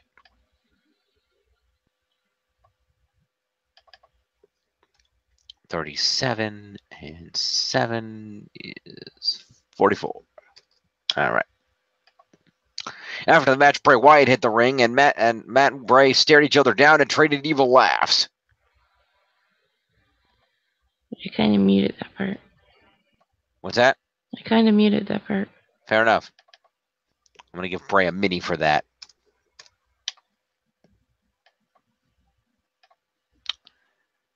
Next up, we go to commercial. We come back to Elias. Oh, I'd like to stop you really quick. Fuck you, WWE. Okay.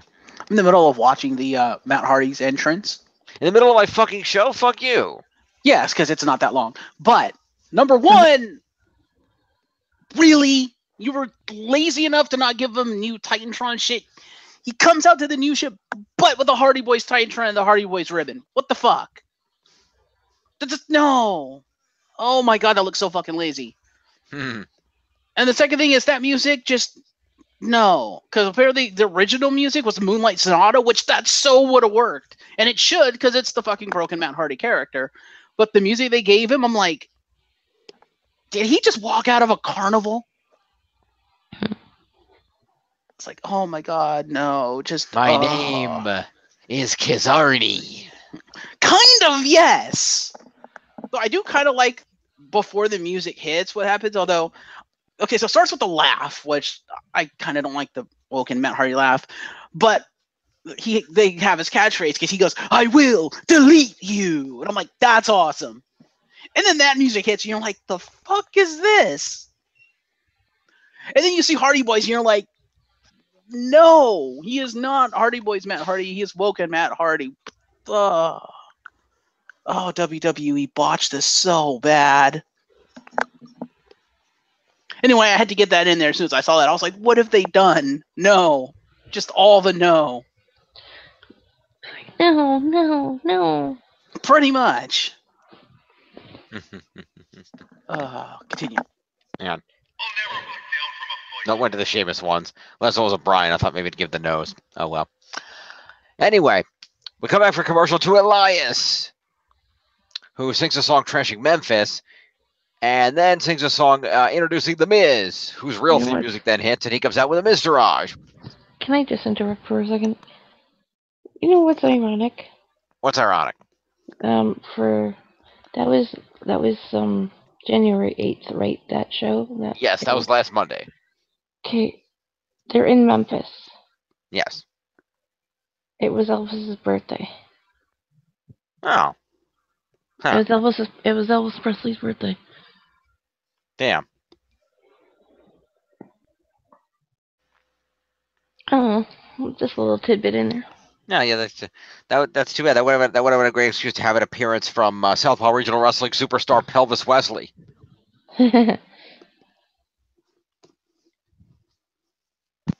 Or bring back the Honky Tonk Man. Doesn't he not get along with his brother, whose territory they were in? Oh, really? Brother, cousin, however the hell they're related. I don't know. I thought that was a thing. I don't know. I don't know history that far back. Okay. You do know who his brother, cousin, whoever is, right? No, but when you mention territory, I kind of have an idea. Yeah, I mean, you could put the two of them next together. They look alike. I mean, you can tell they're related. Oh, fair enough. Tell us who don't know. The Honky Tonk Man is related to Jerry the King Lawler, who is, of course, the Memphis guy. Oh, okay. Yeah, they kind of look alike. Yeah. I'm just not sure exactly the relation there. I can't remember if they're brothers or cousins. That's what's throwing me off. Let's find out. Hi, Wikipedia. You do that.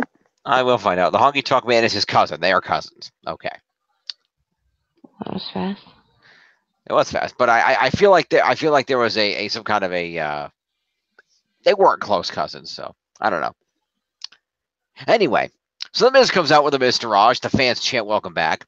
He talks about filming the Marine 6. He talks about his awesome new show that he's filming with Maurice for the USA Network.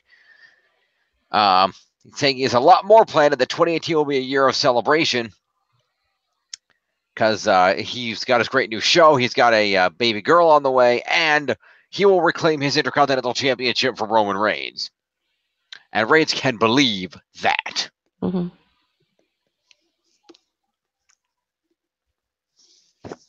That's probably happening. I can see it. So that's a promo to Elias,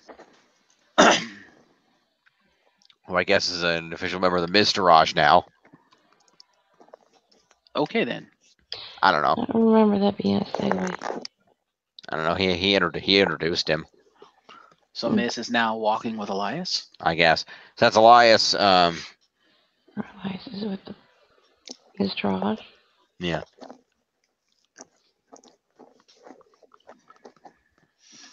So it's Bo Dallas is going to get a for being out there. And Curtis Axel.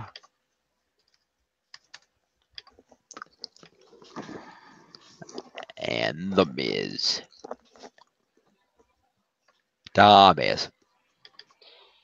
The Miz. All right. Next up, we cut backstage, and the Balor Club talks about their pre-WWE experiences together. Promo to the Balor Club. Balor Club. Balor Club. Yep. You don't even have most of them. I have the important one. How many? I'd like the others, but I have the important one. And Luke Gallows. Should have made a trade. Yeah.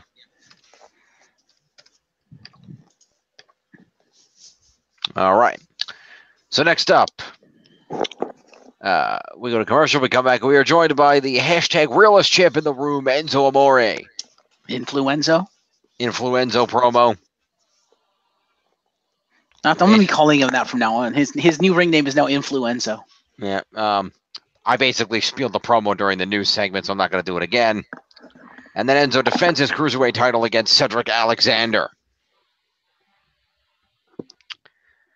They have an okay match, which Cedric dominates for a decent portion of it, until the point where Enzo went rolling out of the ring after dodging a flying clothesline and then ate a suicide dive. And at some point over the course of the last few events here, there's a suicide dive or something right before it in the ring. Again, but busted open the top of Enzo's right eye, resulting in needing 4 stitches after the match, which is the hilarious juxtaposition of Enzo, who rolled out of the ring and began selling an ankle injury, which was clearly just his attempt to get out of having to continue fighting Cedric, while he has a crimson mask on that he's ignoring. I found that hilarious. So anyway, Enzo held his supposedly injured ankle until he got counted out, retained the title by default. Because heel.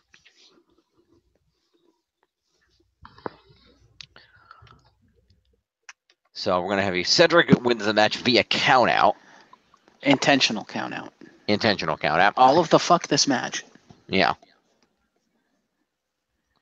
So let's see. Cedric with a countout win gets 10 points, so plus 5 for competing is going to be 15 points to Cedric. Plus 3 moves is 18 points, Cedric.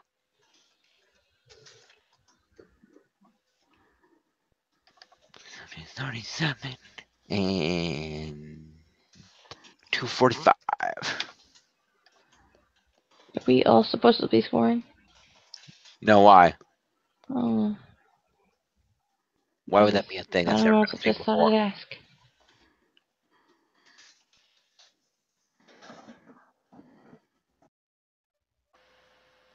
And Enzo Amore, who lost this match via countout.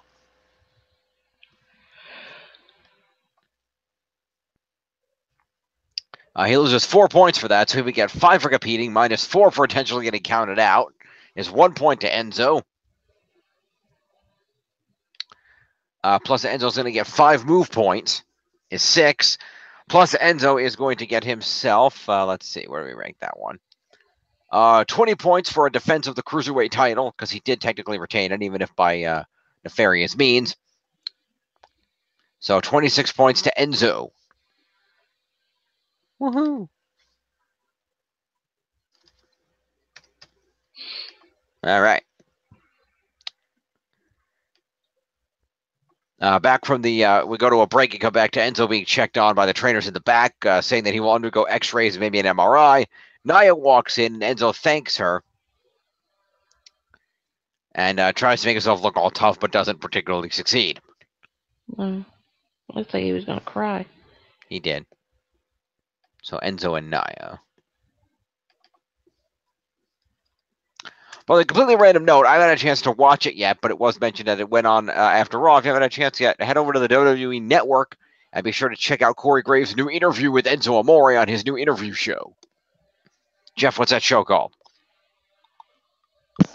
I don't know. You know, help. His new interview show? Yeah, or he's got a bunch of episodes of it. I don't know. I haven't seen it. Let me. Oops, that's not what I wanted to do. Let's see here. Network shows. It is straight to the source. There you go. Several episodes about that have been released so far, but this one is. They've been advertising this Corey Enzo interview for several weeks now, showing little bits of it in the other episodes. So they've been building this one up. So definitely check that out. I'll have to check it out to see if Corey's as good an interviewer as he is a commentator. Indeed. So I'm going to give a mini promo to Enzo and Naya for that little backstage segment. Really? Table for 3, Hardy Boys and Finn? How does that make any sense? Yeah. Well, whatever. I'm definitely watching that one, but that's kind of a weird group up there. If they were going to do one with Finn, you would thought they would have done it with the Balor Club, but I guess You not. would think. Or Finn, AJ, and like Shinsuke. That would have been an amazing one. That would have been good, except that Shinsuke can't fucking talk. No, and I didn't think that Shinsuke was in the club either. He's not, but the three of them wrestled a lot in Japan and have worked together for a long time, so they'd have good stories. Yeah, just never against each other. Yeah. And Shinsuke can kind of talk, like when he was announced as Natalia's partner, because he came up and he was like, meow, meow. And he was like, wait, you're my partner? Tell me you're my partner. Yes. And Shinsuke's like, I have 2 questions for you. Question number 1, do you like cats? She goes, I love cats. And he goes, meow. And then question number 2, are you ready to win Meek's match challenge? She goes, yes, I'm so ready. And he goes, meow. And they do like a pose and celebrate and stuff. So he can talk. Yeah. I don't remember him meowing that much. Meow. He meowed all the time. Again, my complaint, though, it's a complaint I've had since day one. Shinsuke, take out the fucking mouth guard. No, if he took the mouth guard out, I think he'd be fine. But because he has the mouth guard, it makes him sound like he's mumbling because the mouth guard is kind of, impeding his speech, so to speak. Yeah, fair enough. Anyway, so we cut over to Kurt Angle's office where he's on a cell phone with an unidentified surprise entrant for the Women's Royal Rumble. Yes, people want to know who it was. Saying they haven't been in the ring in years, but he knows they'll be great for the Rumble. The Bar walks in and interrupts, saying that they want their tag title rematch, and they're ready that they haven't gotten it. So Angle's like, chill, guys, you're getting it at the Royal Rumble. They're like, oh, cool. Why didn't you just say so, Kurt? Come on.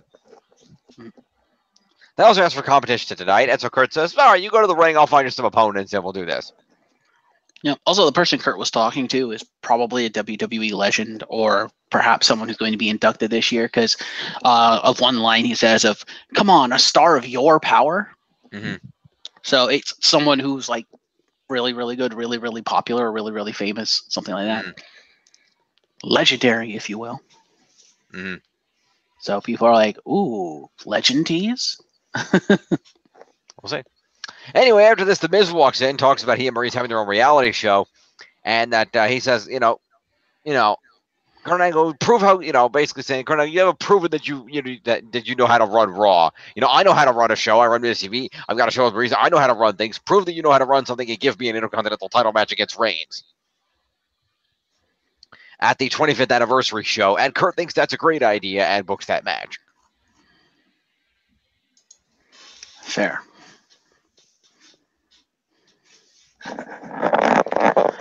So Kurt Angle taking a page out of the Daniel Bryan book of booking. I guess. Isn't that how Daniel Bryan books matches? Hey, that's a great idea. That's true. All right, so it's going to be a promo to the Bar and the Miz. And Kurt. No, Kurt's not getting a promo.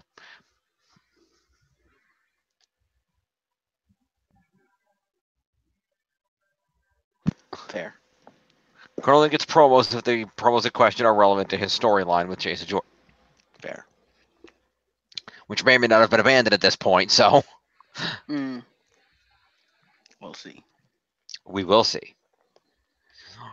Oh, Sheamus.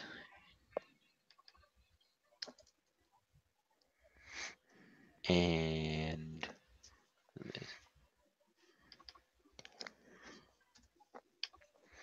yeah. By the way, just that just occurred to me hilariously. By the way, WWE. If you're ever creating a new network animated show where the WWE superstars are anthropomorphic animals, Sheamus. Make it happen. There you go.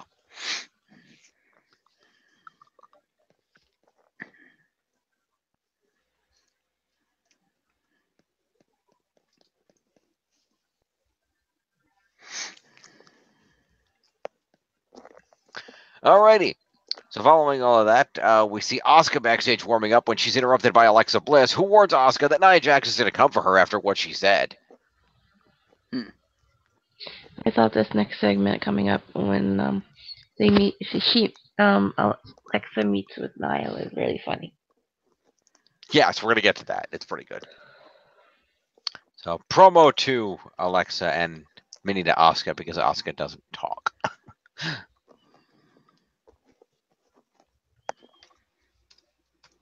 And Alexa.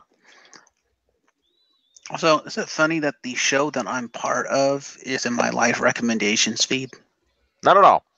That happens. Anyway, next we go to the ring, where the Bar get their competition in the form of Titus Worldwide. Great. Great, why? Probably going to lose this, aren't I? You haven't seen the show. Yeah, you don't see the show. You don't know. Hmm. So, of course, Dana Brooke, their statistician, comes down to the ring with them. Okay. And they have themselves a brief back-and-forth match. The match ends when Titus manages to get himself a hot tag and begins cleaning house. Okay. And then then the non-legal men run in, and the whole thing turns into a brawl. And Apollo has Cesaro outside the ring, and I don't remember exactly what he did to him, but he did something to Cesaro outside the ring. Okay. I'm trying to remember exactly what the hell he did. It doesn't say here, but he did something to Cesaro outside the ring. I don't know if he threw him into the steps or what the hell he did. Mm-hmm. But Apollo did something to Cesaro outside the ring, and Sheamus was leaning over the ropes yelling at him, and Sheamus was not paying attention and got himself rolled up. Okay, then. So Titus Worldwide with the victory over the Bar. Wow. I know. They were shocked too. Sheamus and Cesaro were livid. I can imagine. So we're going to have accompaniment to Dana Brooke. Hey. You need.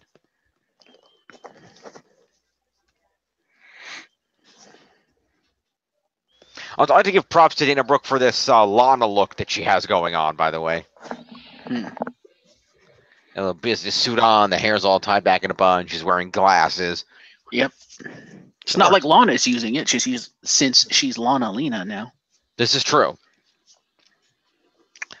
Alrighty, so yeah, Dana Brooke's going to get points. Let's do that. All right, so she's going to get 5 points for an accompaniment. That's 23. We got ourselves. Sheamus and Cesaro lost the match. Mm-hmm. And they didn't hit any moves in it either. Wow, that's surprising. At least none that are listed here anyway. Fair enough. So they're going to get 5 points each for being in the match.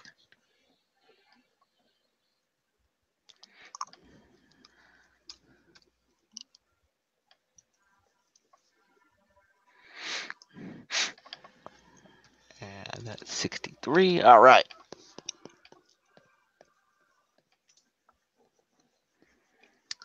All right. And then the winners, Titus Worldwide. Titus got the victory. So Apollo will get 15 for being on the winning team. 5 for competing is 20. And 1 move is 21 points to Apollo Crews. Okay. To bet 32. Titus gets 20 for winning. He gets 5 for competing is 25. And 1 move is 26 points to Titus. To bet 36. All right.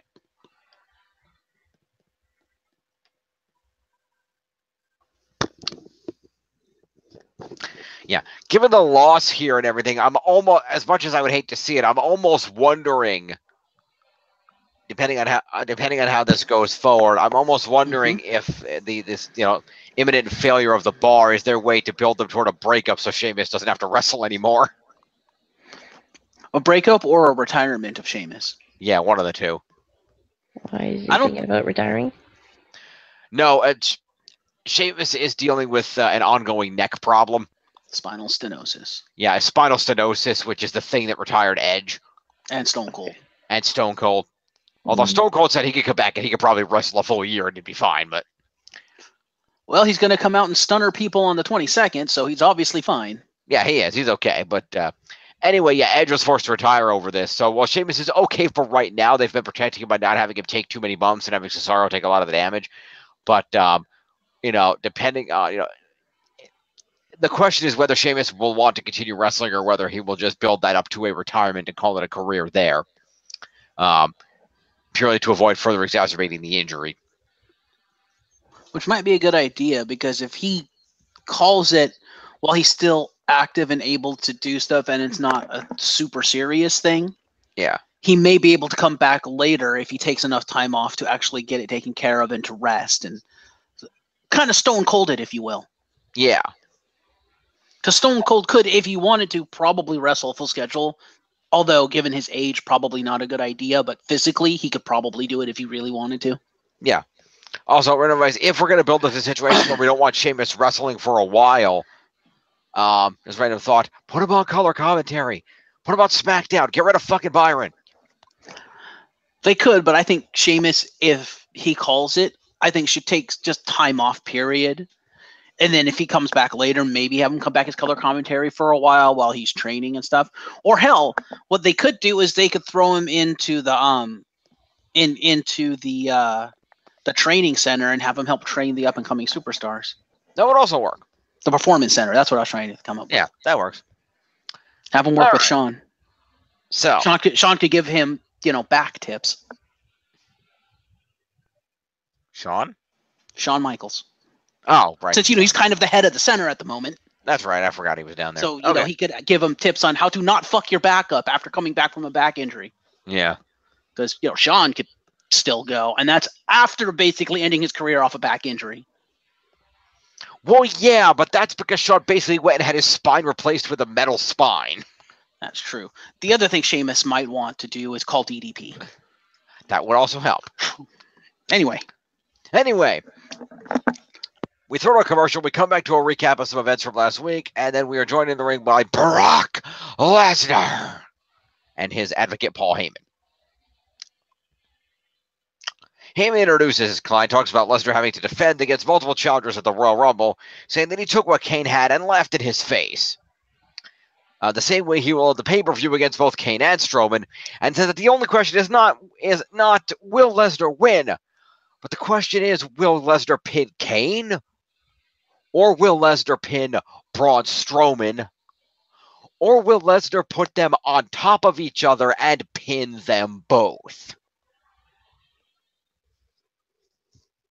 Okay, I'd like to point out something here because I did see this promo. Paulie's an idiot. Okay. Jim, you have the big book of rules. You know wrestling rules. Yes. If you put one person on top of another, what does that constitute? Pinfall, unless you're playing 2K18. Exactly. So if Brock piled one on top of the other, wouldn't he have just handed the victory to the guy he just put on top of the other guy? Depends on whether the referee chooses to count that as a fall. If the referee's doing his job, that would count as a pinfall. If you stack two people on top of each other and pin them both, the guy in the middle wins the match. That's how the rules work. If he laid them side by side and pinned them both, then yeah, he'd win. But what Paulie said is basically Brock handing the match to the guy in the middle. Well, in all fairness, that's happened before, and it has not worked that way. So, really, not for Brock, but in general. I don't recall that ever happening, but okay, fair enough. Yeah, there's been instances of double pinfalls before for dominance sake. Pretty sure Big Show's done that before. Fair enough.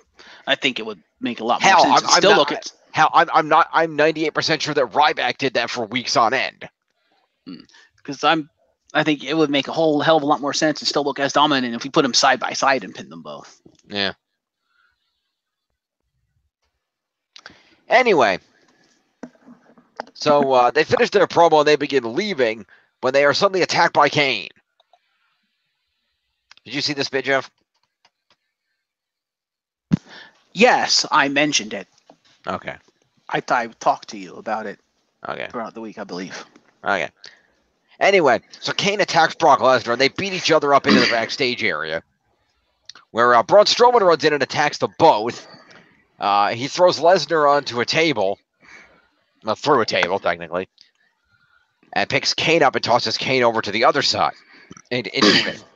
He then picks up one of the giant road cases over his head like it's nothing, hits Kane in the face with it, and then slams it down on top of him, pinning him on the ground. Mm-hmm. Lesnar is already laying there having been thrown through a table. Braun Strowman then walks over to an equipment case and grabs a grappling hook. Because that's the thing WWE carries around for some reason. Probably for the exact reason he used it. They probably use it to put up the giant scaffoldings and the giant frames and shit. They probably use it to pull it up. Okay. Well, Or anyway, to tear him down easily. Well, anyway, Braun Strowman bat grapples the giant, the large steel emplacement that is nearby. With scary precision. Like, holy shit. He, first try out, just dink, and you're just like, whoa. Well, they probably had him do that like 50 times to make sure he could do it on TV in one shot. Maybe. Anyway, he then proceeds to pull the giant scaffolding that takes up the entire area they are in on top of both men as Paul Heyman looks on in abject horror. Paul Heyman, credit, sells this like nobody else. Oh, yeah. Like, Braun, don't do it. Don't do it, Braun. Oh, my God, Braun, what have you done? Oh, my God. Yeah, where was Joey Styles when you needed him? That was a total Joey Styles moment. Oh my God, he's flattened both men. Yep. So Strowman then poses, screams Braun, and then walks away. Pretty much. As we go to a commercial with Heyman screaming. Come back from the commercial, and we see that Brock Lesnar is being pulled out from under the scaffolding and is helped onto a stretcher. Against his own wishes as he screams at Paul, get me off of here. I don't want to do this. Get me. They put him in an ambulance. Get me out of here, Paul. I don't want to be in this ambulance, Paul. But Paul's like, no, you're staying in the ambulance. We're going. And they get away. Meanwhile, Kane somehow manages to extricate himself and limp away under his own power. Yes. I also have to point out, are any of those people actually EMTs, like in real life? Probably not. But maybe. Because I was watching them put Brock on the stretcher. If he had sustained any kind of injuries like a person who just got scaffolding tossed onto him would have, they would have just killed the man because they were completely torquing his neck. Mm-hmm. I'm like, dude, some of those kinds of injuries, you don't want to be fucking the neck like that, and they're like completely turning the neck. I'm like, oh. Well, that's because Brock is fighting him the whole time. Not originally, not when they first put him on the stretcher. After he was on the stretcher, then he started fighting, like, get me off of this. But before, he was still kind of knocked out when they were rolling him onto the stretcher. And it's like, if you've ever watched any of, like, the TV shows that portray, like, paramedics and stuff, you know, because actual TV shows that aren't WWE actually do research and actually have actual actors. Mm-hmm. When they roll them over, they completely support the neck, which is what EMTs do in real life, because the last thing you want to do is exacerbate an existing spinal injury. You don't know what kind of injuries he's got. And so they always support the head and neck. When I watch this, I'm like, you're not supporting the neck. Oh. Yep. All right. So we're going to give Brock and Paul a promo. Correct. Paulus. All right. And then Kane is going to get an assault. Does he get an OMG for standing up and walking away? Just out of curiosity. I don't know. Tiff, what do you think? Nope. Hello? Hi. What match was this? What do you think? What match was this? It's not a match. This was the backstage segment. This is when Braun pulled the scaffolding down on people. Oh, that was like That was a pretty big thing. Yeah, so the question is, should Kane receive OMG points for walking away from that under his own power? The commentators sure pass it off that. They're like, how is he still walking? What the hell is Kane? They'd probably say the same thing about Braun Strowman if it was Braun Strowman under there. True. And I'd still be asking the same question. What does everybody else think? Jeff suggested it. I don't know. Because we all know Braun's getting the OMG for the grapple hook thing. Well, obviously, yeah. I think the thing that really makes it an OMG is the fact that Brock fucking Lesnar was carted out on a fucking backboard. Mm-hmm. Yeah. And Kane just fucking sat up and walked away. Yeah. We limped away. What about a partial, maybe? All right, we'll give him 3 points. How about that? There we go.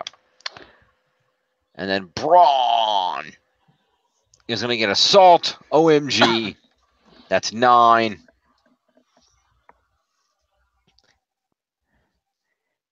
Did Kane do any kind of signature move to Lesnar through that while he was attacking him? I don't think so. Oh. So Braun is going to get 5 for an OMG. He's going to get 4 for an assault, and I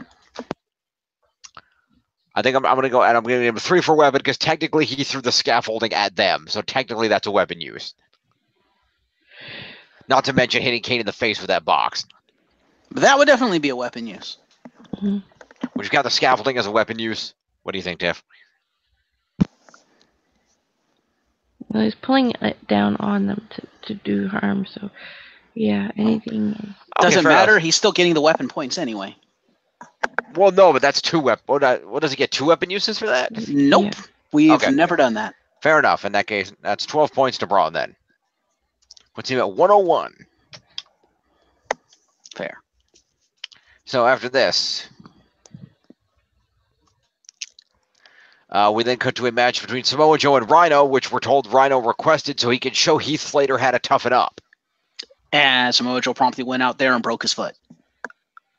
He did. We'll see. Samoa Joe hit an burned atomic drop and a senton, and then proceeded to choke Rhino out in about 6 seconds of a squash match.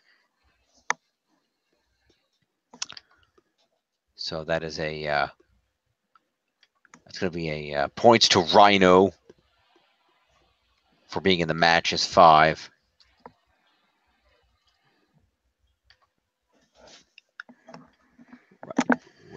Rhino. Here we go.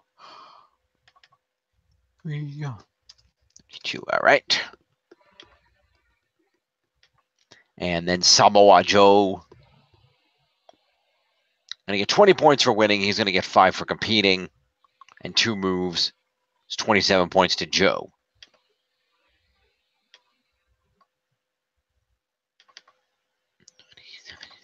$97 and 7 is 104. After the match, Joe stares down Heath Slater, who will, by the way, get accompaniment points.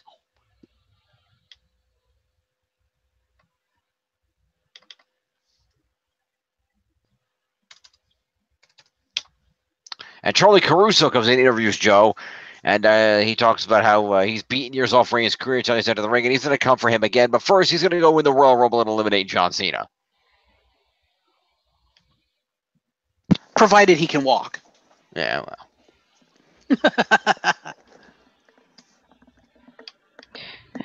After he's already come back from like a leg injury. Yeah, he's come back from like what 3 different injuries at this point. I think so. Poor Joe. This is why Joe is the fake Samoan. Ah. Anyway, we come backstage to Alexa Bliss and Nia Jax, who are backstage talking about Enzo, with Alexa saying she thinks Enzo's holding Nia back, but Nia disagrees. Nia talks about entering the Royal Rumble, but Alexa tries to get her to focus on Asuka, saying that you should beat up Asuka after what she said about you. And I mentioned the possibility of the two of them main eventing WrestleMania 34 together if Asuka gets taken out first. And Alexa proceeds to lean up and whisper to Nia, telling her what Asuka said about her, which Nia looks shocked to hear this, but then immediately turns to Alexa and is like, I know she didn't say that because Asuka doesn't speak English. And then walks away. I chuckled and I said, looks good on you. Which is bullshit because she clearly spoke English when she talked to The Miz. True. I don't. She did. Yeah, although all she said. Didn't seem to say anything. She did. She kept repeating, "We will win." Yep. I also point out it's hilarious that they do that, considering, yeah, Asuka speaks better English than Shinsuke Nakamura, because I've actually seen an interview with her. I'm like, okay, she can actually kind of talk. Like, unlike Shinsuke, who can barely talk. So, yeah, Asuka can actually speak English. They just don't ask her to. Fair enough. Anyway. So that's promo to Alexa and Nia.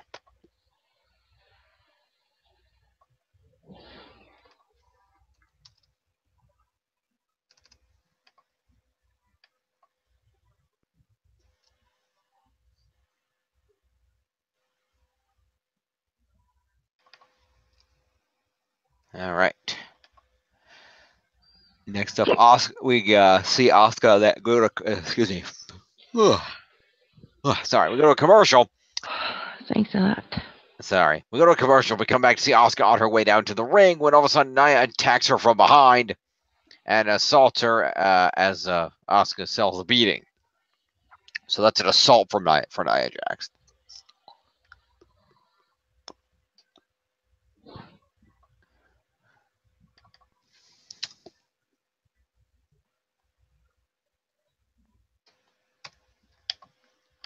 Yeah, right.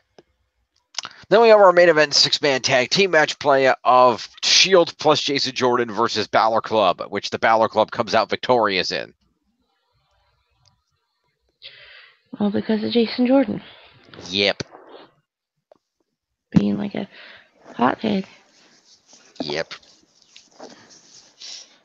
You know, I'm helping on. Like, no, you're not. You're just getting too big for your britches. Yeah. That's his entire character. They're probably going to build that up to Dean Ambrose's return, and then he's just going to come out in Dirty Detail and be like, fuck you, you're no Dean Ambrose. Pretty much. Yeah, probably. So anyway, the Shield and Jason Jordan. Jason Jordan didn't do shit in this match. He's going to get... he lost it. Yeah. So he's going to get 5 points. He's going to get 5 points for being in it. He's going to get 4 for being in the main event. It's 9 points to Jason Jordan.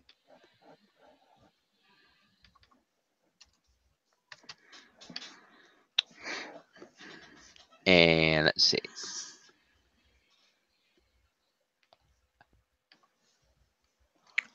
Seth freaking Rollins is going to get the same 9 points, plus he's going to get 9 move points as 18 points to Seth Rollins.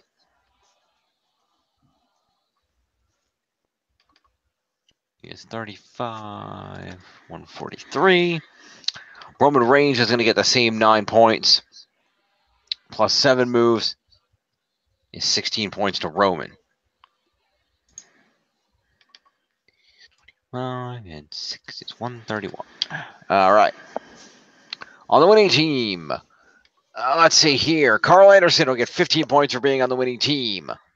He will get 5 for competing. Is 20. He will get 4 for being in the main event. Is 24. And 3 moves is 27 points to Carl Anderson. Okay. Luke Gallows will get 15 points for being on the winning team. 5 for competing is 24 for the main event is 24. And 2 moves is 26 points to Luke Gallows.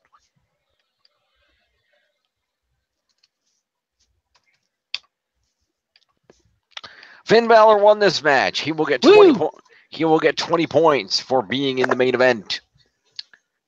He will get himself 20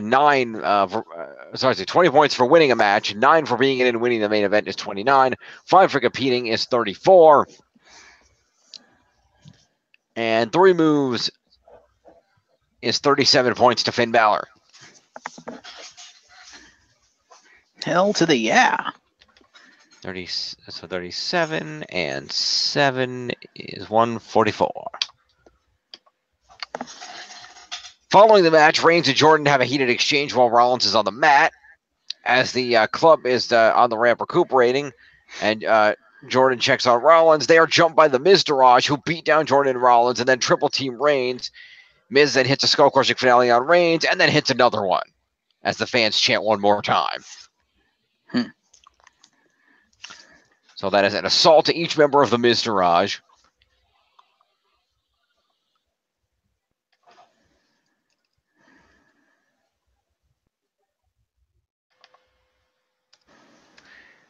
And the Miz will get 2 finishers, so the Miz will get 6 points out of that exchange. All right. Thus endeth Monday Night Raw. Okay, then. Let's go over here. Let's type the shit in first. Doesn't he get assault? I have to refresh it to get the shit first. Gonna say, like, type in Raw and STL and 205L, but okay. Oh, all right, well, whatever.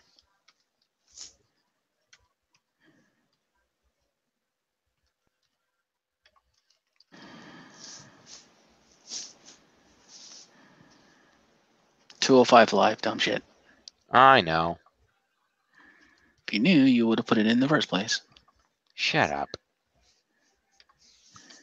All right, here we go.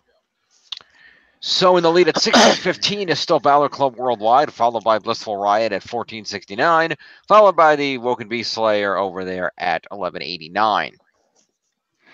Yeah.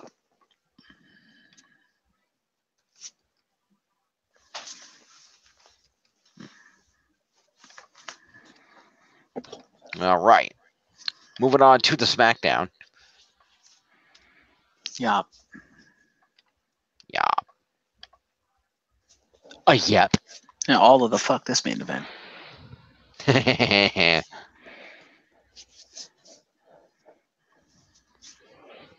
Who's in the lead right now?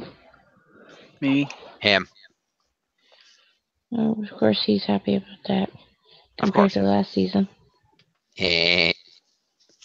Yes, I'm taking a shot. That's fine. Bam!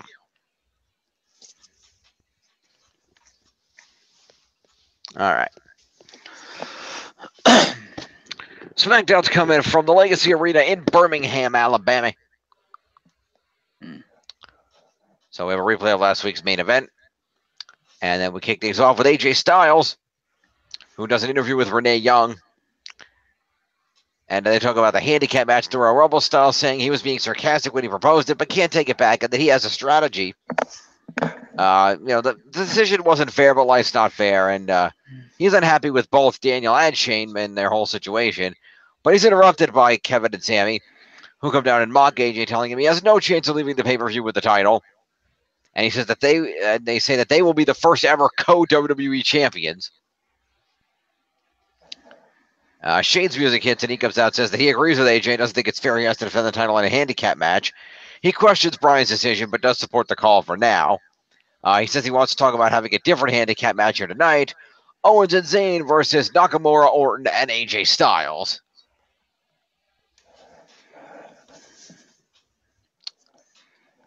I guess technically I still have 2 people on the winning team, so I guess it's not all that bad. You do. But I don't think I have the one that won, because I think Orton's the one that won, wasn't he? Yes, he is. Fucking Orton. Yep. Only because you didn't win. That's a promo to AJ, KO, and Sami Zayn. And Shane. And Shane.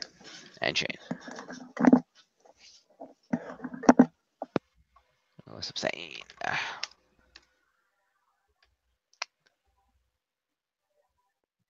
And KO.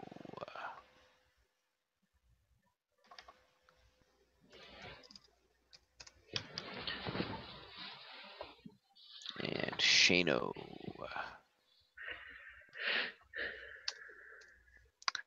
And AJ Styles. All right. Next up, we see Shane approach Daniel Bryan backstage, who was watching on the monitor. He says Shane made a great main event for tonight, and they shake hands, and Bryan then walks off as Shane seems confused.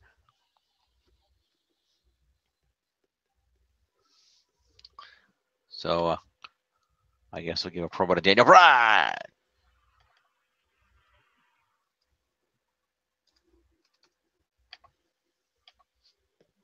We then go to the ring for our first match of the night. It is Ruby Riott versus Becky Lynch. The women's champion Charlotte and Naomi are at Becky's corner, while, of course, the remainder of the Riott squad is in Ruby's. Surprisingly, neither group gets involved, although Sarah Logan tries to.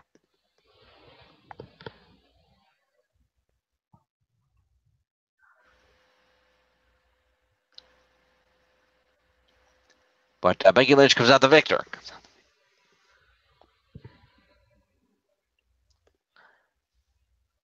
So we'll give accompaniment to Charlotte and Naomi.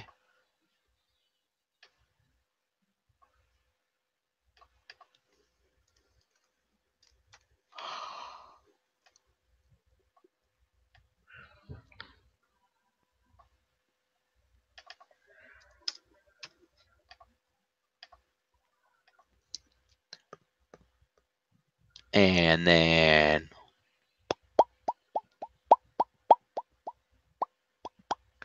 we're going to also give it to Sarah Logan and Liv Morgan.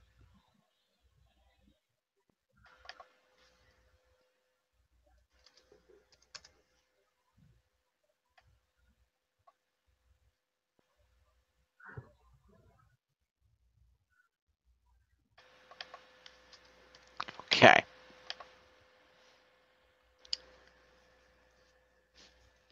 So technically Logan did interfere, so we'll give Sarah Logan an interference.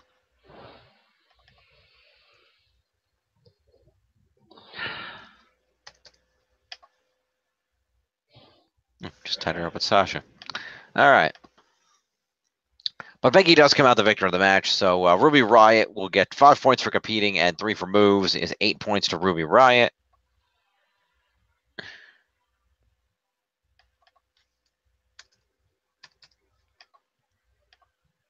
And Becky Lynch will get 20 for competing.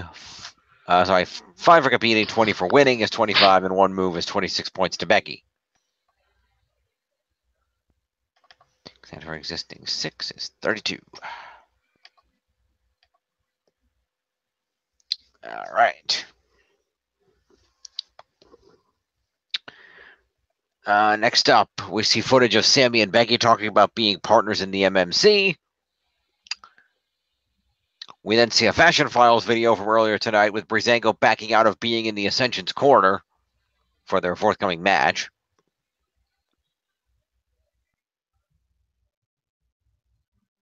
Fuck you, Breezango. Yeah. Fuck you, Breezango. Smart Breezango. Smart Breezango.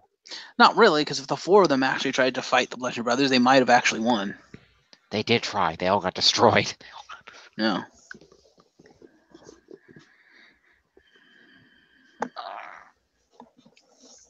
Still, fuck you, Breezango. I have the Ascension, so fuck you, Breezango. Need my boys to hang. What's up with that?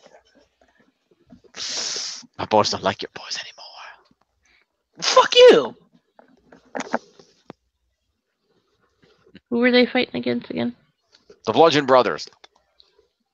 They actually won against the Bludgeon Brothers. No, they got destroyed by the Bludgeon Brothers. That was the Ascension, but I thought we were talking about Breezango. Yeah. I thought we were talking about their match. I'm sorry. No, Breezango didn't have a match. Yes, There was they a did. segment where Breezango backed out of being in the corner of the Ascension, who were facing the Bludgeon Brothers. I'm pretty sure that they did have a match. No, they didn't have a match. Oh, Yes, they yeah. did. Wait. Oh, yeah, they did. That was later. We didn't get there yet. Fair enough. Anyway, so the Bludgeon Brothers destroy the Ascension. So they essentially each get 5 points for showing up.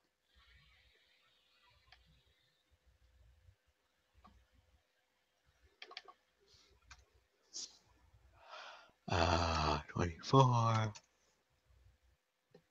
Victor.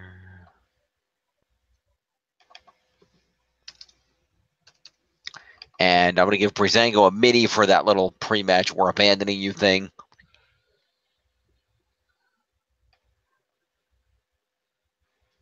I guess it's payback for having the Ascension make that match for them without even talking to them. Exactly.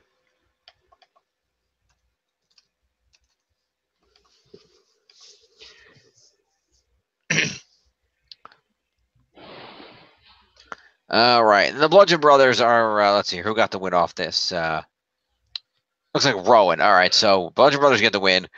Harper gets 15 for winning team, 5 for competing is 20. One move is 21 to Harper. It's 21 to Harper and 26 to Rowan.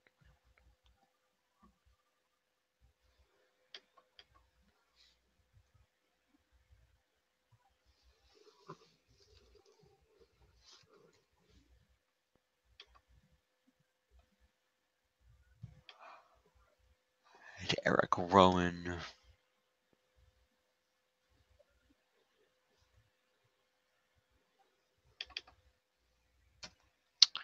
He gets 26, which is 36. And 6 is 42. All right. The Bludgeon Brothers invite the Ascension to come back in the ring after the match, but they hold off. After they leave, Connor gets back there to check on Victor. And then the Bludgeon Brothers come back to the ring and hit the ring again, and they double team Connor again and leave him laying. Oh, they double team Victor in the match. They double team Connor after the match. Saying that's one extra. That's an assault and an extra point to each of the Bludgeon Brothers.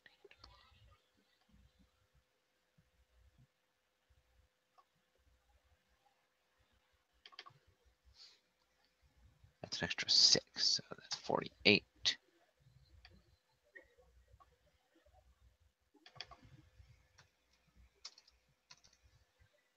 All right.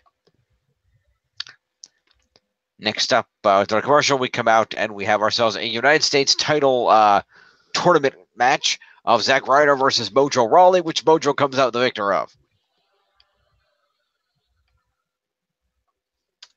And who didn't see that coming? Yep.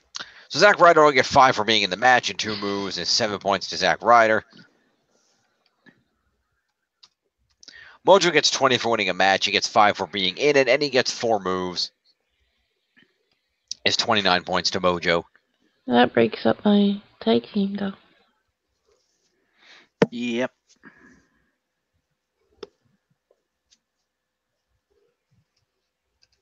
All right. Mojo accelerates in the ring. All right. Bobby Roode then steps in the ring. And they stare each other down. Bobby Roode was watching from ringside during the match. So I guess we'll throw him 3 points for being there.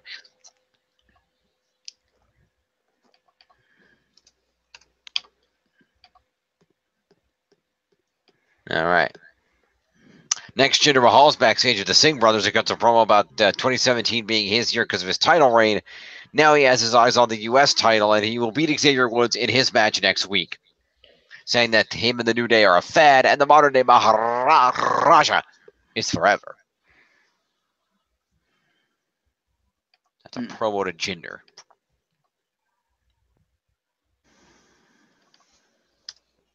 And I'll throw each of the Singh brothers 3 for standing behind him.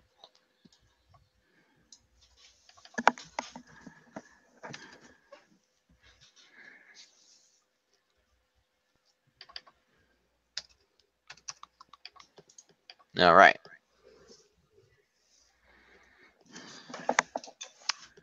So we promote the upcoming Raw 25th, and then we find out that Natalya and Nakamura are in the Mixed Match Challenge together. See that footage? Meow. Meow. And then Benjamin and Gable hit the ring, and they complain that they're pissed off that they legitimately won the titles and then had it revoked. Except they didn't. Yeah, legitimately. Yeah. They call it the Usos, but say it Daniel Bryan, who says, no, referee's decisions are final. In this case, the referee recognized their error, and they corrected it. You guys are shit out of luck. You pinned the wrong Uso. That's on you guys. Not to mention that, again, the guy who pinned him was not the legal man. Yes, which Daniel Bryan conveniently forgot to mention. Yeah. Daniel Bryan, you fail.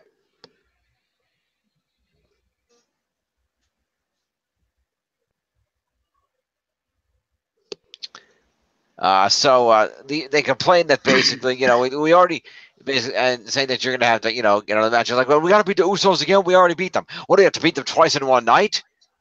That's a great idea. Again, the Daniel Bryan way of booking matches. Yeah. Let everybody else do it. Pretty much.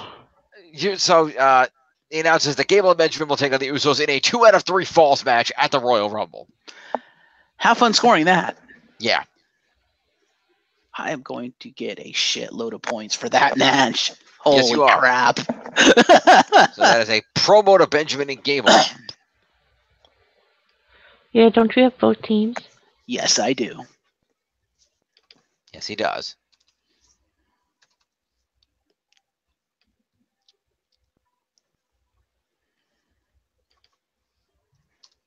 All right. I have that match. I have pretty much all of the SmackDown main event. Yep. All right, next. Randy Orton is warming up backstage when AJ walks in and they talk about tonight's main event. Orton says that AJ needs to trust him tonight and that he can also trust he's going to win the Royal Rumble and take the WWE title from him. There's a pretty funny moment here where Orton's like, trust me, I'm going to handle tonight's match. And AJ's like, so what's your strategy? Just walk out there and RKO everything in sight? Yeah, pretty much. Well, everything that moves, and kind of like, all right.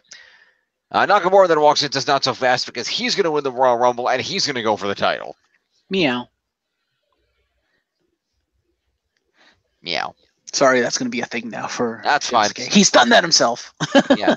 So promo to AJ Orton and Nakamura.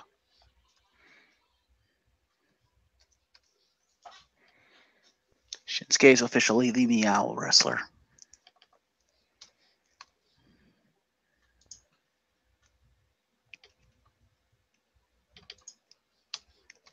All right. We then go to the ring where Breezango take on Rusev Day. Rusev Day. Yes. English sings an announcement that he and Rusev will be entering the Royal Rumble match. And that they're entering the Rusev Rumble match. Yes. Rusev corrects him on that mid-promo. And that they will win the Rusev Rumble match on Rusev Day. Of course they will. They then proceed to lose to Breezango.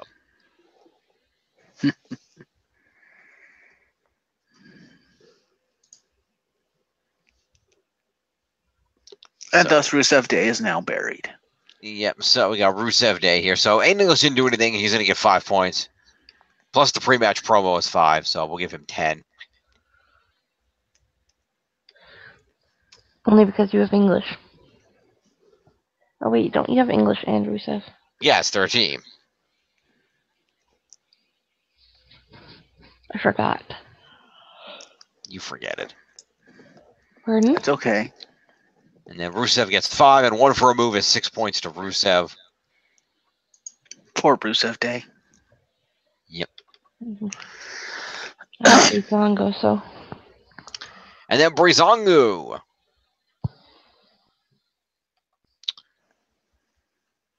Did not actually hit any moves during the course of this match, but still managed to win. Off of the distraction roll-up. Apparently they Apparently they called Titus and asked for advice. Y'all just need to roll him up, dog. Basically. Wait, he's Randy Jackson now? Sure. Randy Jackson judging a dog show? Surprising. It's not surprising. How much money you could save if you switched to Geico?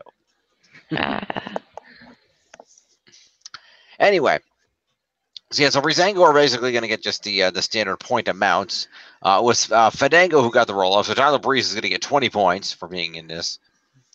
That's 15 for being on the winning team and 5 for competing.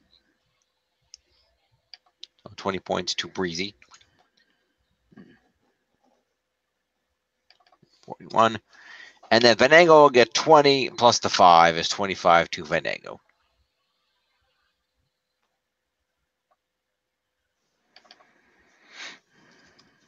26. All right. Breezango then retreats post-match.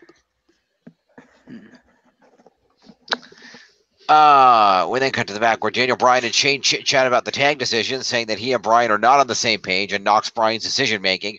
He says Bryan's coming off as unstable and asks if he's okay. And he says he could say the same thing about Shane, especially given Shane's gene pool. Ooh. Shane says they'll have to agree to disagree and then leaves. And then he'll leave Bryan alone. Damn. Shots fired. In all fairness, that's not really shots fired. Shots were fired, 2 weeks ago when he told Shane outright, look, we don't need another Mr. McMahon around here. True. So, promo to Daniel Bryan and Shane. Daniel Bryan. Daniel Bryan.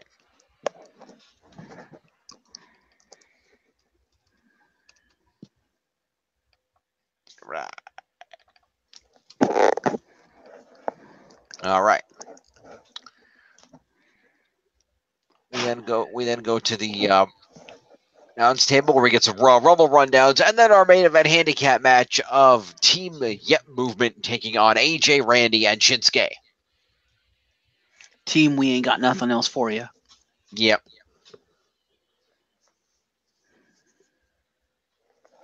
We got nothing else for ya.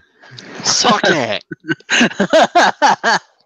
Hell, we ain't got nothing else for you. And if you're not down with that, anyway, we got one word for you.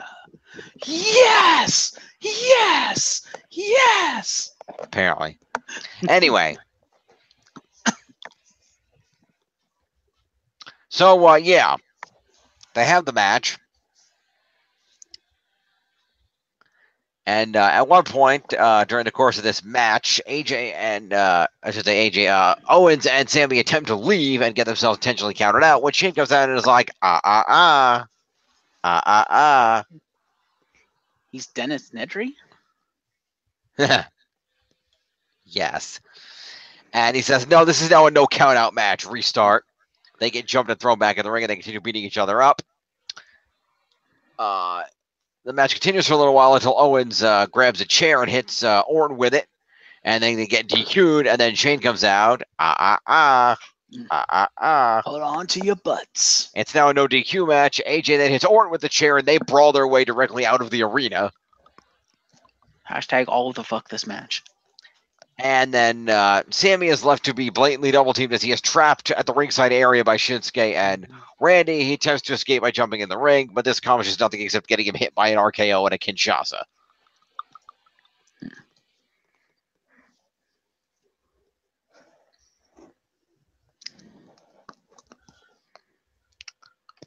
With the RKO being the finale as Orton wins the match. Fuck you, Orton. You should have let Shinsuke get the pin. Yeah, right. I'm not going to give specialty points for this because it was a specialty for all of 3 minutes. Wasn't it a specialty by being a handicap match in the first place? Oh, yeah, good point. Didn't think about that. Fair enough, then. So Team Kevin and Sammy, or Team Sammy and Kevin, depending on your perspective, are going to give themselves some points here. So Sammy's not going to get any points. He didn't do anything except get beat up. Ooh. So Sami Zayn is going to get himself, let's see here. He's going to get 5 points for competing. He's going to get 4 for being in the main event is 9, and 3 for being in a specialty match is 12 points to Sami Zayn. Sami Zayn. Zayn. It's him at 107. Man. KO is going to get himself 5 points for being in a match. He's going to get 4 for being in the main event. He's going to get 3 for being in a specialty is 12. He's going to get 3 for moves is 15. And he's going to get 3 for use of a steel chair. Okay. is 15. KO. No, wait. 18 KO, sorry. Yay. 101. Okay. We then have the other team, so we'll go with AJ Styles first, who will get himself 15 points for being on the winning team. He will get 5 points for competing, is 20. He will get 4 points for being in the main event, is 24. 3 for chair use, is 27 for AJ. All right then.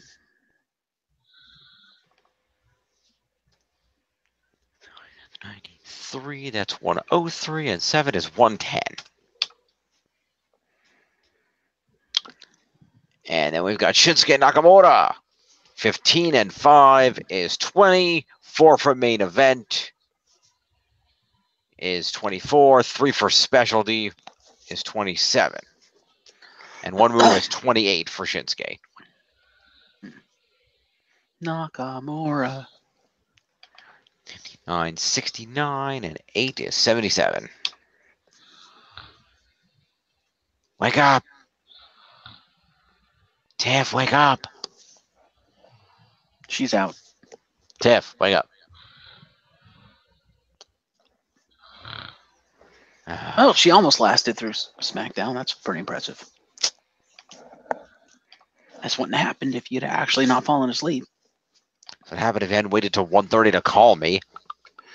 Yeah, well. Excuse me for thinking, I could trust you. It's like, I'll give you the benefit of the doubt. And I was talking to Tiff, and she was like, yeah, we should call him. You could have done that sooner. I was like, good point. It's the one time. Anyway, Randy Orton is going to get 20 points for winning this match. He is going to get himself 10 points for winning a specialty match. Is 30. He's going to get himself 9 points for being in and winning the main event. Is 39. He is going to get himself 3 for being in a specialty match. Is 42. And 2 moves is 44 points to Randy Orton. Orton. Fucking Orton. Oh, that's 74, and 6 is 80 points even. And thus endeth the smacketh down. I'd like to award a small amount of points Okay. to Shane McMahon. Okay. Interference. Really? Well, because it was part of the feud. It wasn't just random authority coming out and restarting the match. He was literally doing it as part of the feud twice. So it's like, yeah, he should get points. All right, fair enough. Awarded. Let's go check the scores. If it wasn't part of the feud, he probably wouldn't have given a shit. No, Shane's a fair guy. He would have given a shit. All right. In the lead at 1776. Titus Worldwide. Balor Club Worldwide. Close enough. No, it's not. Completely different. Blissful Ride at 1613, and Beast Slayer is at 1315. So there you go. You're getting points now. I'm 300 points behind Tiff.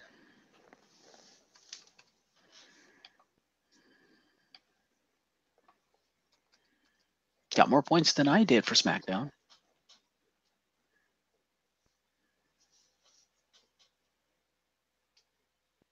You got more points than I did for Raw. I did. On to 205 Live. Quite.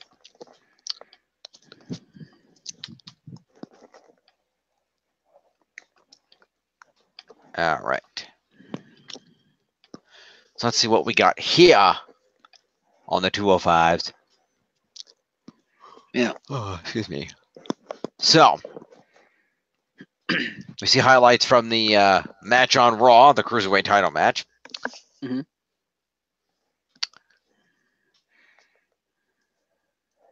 We then see a segment from earlier today where TJP taunts Grand Metalik about having won the Cruiserweight Classic. Hey. Metalik is a bigger man and welcomes Perkins back. His friend Kalisto says TJ is living in the past, and he fires back that he's the original and exits the scene. Which sets up our opening match of Grand Metalik versus TJP. Okay, then. Oh, 1 out of 2 ain't bad. Yep. Because I don't think I have Grand Metalik. I don't think you did. I don't know. We'll find out. But anyway, that's a promo. Grand Metalik is the winner via a Metalik driver. Metaliku driver? I guess so. So TJP will get 5 for the promo and 5 for the match. It's 10 points to TJP. Woo. And Grand Metalik. Nope, Tiff has Grand Metalik. And Grand Metalik will get 20 plus 5, and the winning Metalik driver is 26 points to Grand Metalik. Puts him at 31. And promo points to Kalisto. No, Grand Metalik was just saying, my friend Kalisto says this. Oh, I thought Kalisto came in and actually said it. Fair enough. No, I don't think Kalisto was actually there. Fair enough.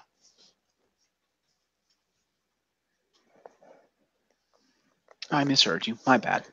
Like I said, that's my interpretation of how this is written. Fair enough. Yeah. Oh, no, Kalisto was celebrating with that match. I guess Kalisto was there. Fair enough. Promo to Kalisto. Promo and, yes, that's 11. And Kalisto celebrated with him after the match. So I guess Kalisto must have had an accompaniment also. Sure. All right. Why not? Everybody gets points. You get points. I get points. Everybody gets points. Okay, we see Nia checking on Enzo in the trainer's room. Dasha then catches up with the champ, who asks her a question about his ankle by saying that he's full and tough, but the doctors won't clear him. He's then cut off by Tony Nese, as he was saying that he'd go tonight if he let him. He learned his lesson when Zone led the train in kicking his butt 4 weeks ago. He wants back in, but not as one of the group, as his second in command. So promo to Enzo and Nese. So Tony Nese wants to replace Drew Gulak. Yes.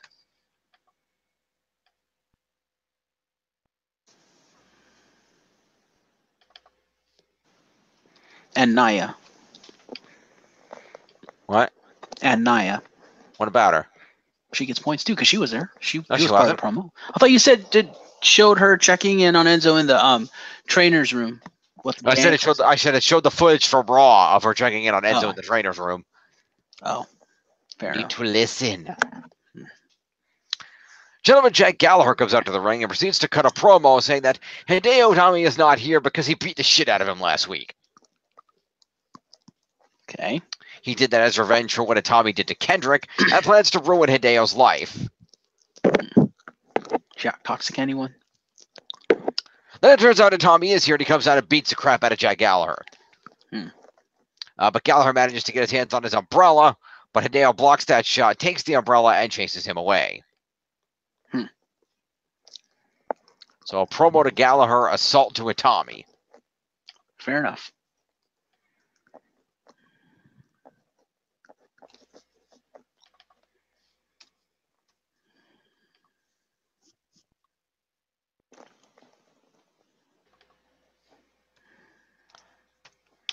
Would Itami also get countering a signature?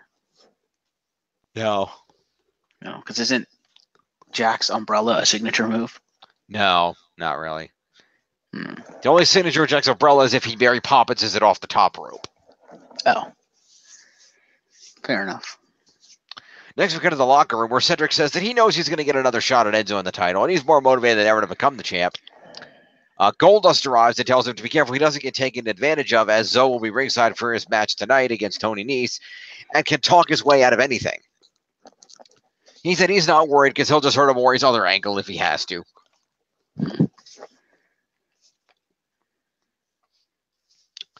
So promo to Cedric and Goldie.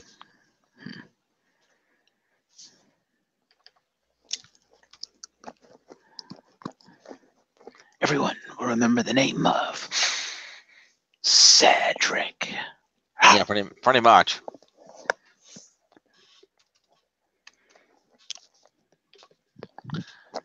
Enzo then proceeds to limp out to the ring with Tony Nese. And Stitches. And Stitches, yep. I'm going to take a wild guess that Enzo cut his promo here. Promo? Enzo cut his usual I'm on my way to the ring promo. Oh. I'm assuming. What, I'm a bona fide stud and a certified G? Yeah, that shit. I don't know. You can't teach that. I won't give him promo points because Lord only knows if he did anything else, but I'm just going to assume he did it. And then Cedric Alexander has a main event match against Tony Nese, which he wins via a roll-up. Really? He didn't even use a lumbar check? Nope, he won via a roll-up by faking an ankle injury.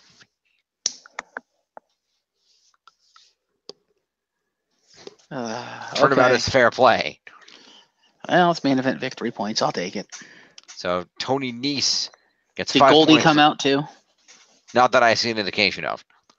Oh, I would have thought Goldie would have come out with Cedric, but okay. That's fair.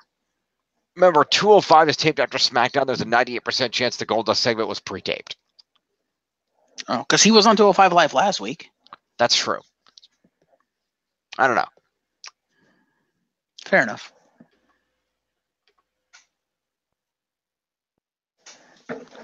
Score it! No, only Enzo's at ringside. Fair enough. Score it! All right. So Tony Nese will get himself 5 points. And 4 for being the main event is 9. Loser.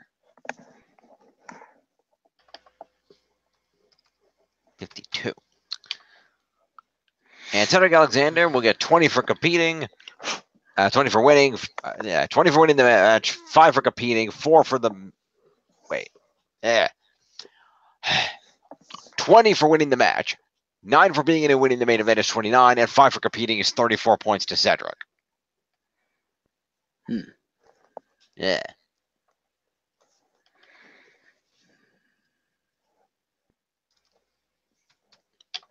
Enzo gets accompaniment, by the way. Yes, he does. He's a realist manager in the room. Yes.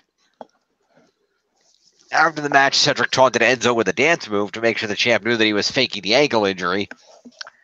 They then yell at each other as Amore blames Cedric for injuring him last week. He then attempts to attack Cedric, but eats a lumbar check. Okay, then. So that is Cedric with a lumbar check. And an assault. Or does it not count as an assault? We have an agreement we don't do an assault for one move. Yeah, fair, fine. That's true. Puts Cedric at 285 live. And do they get promo points for the after-match promo? No, because it wasn't on mic. It was just jabbering at each other. Oh, okay. All right. Thus endeth the 205. Let's look at the week's final scores. So you think the actual title match is going to be at the Rumble? I think so. Refresh the scores. Yes. Data. Refresh. Now, do you think Cedric is going to win? I don't know. Anything's possible. True. This is what we look at for the week. All right. You're in the lead at 1831. Ballet Club Worldwide. Followed at 1657 by the Blissful Ride of Justice. Followed at 1340 by me at the Certified Woken Beast Slayer.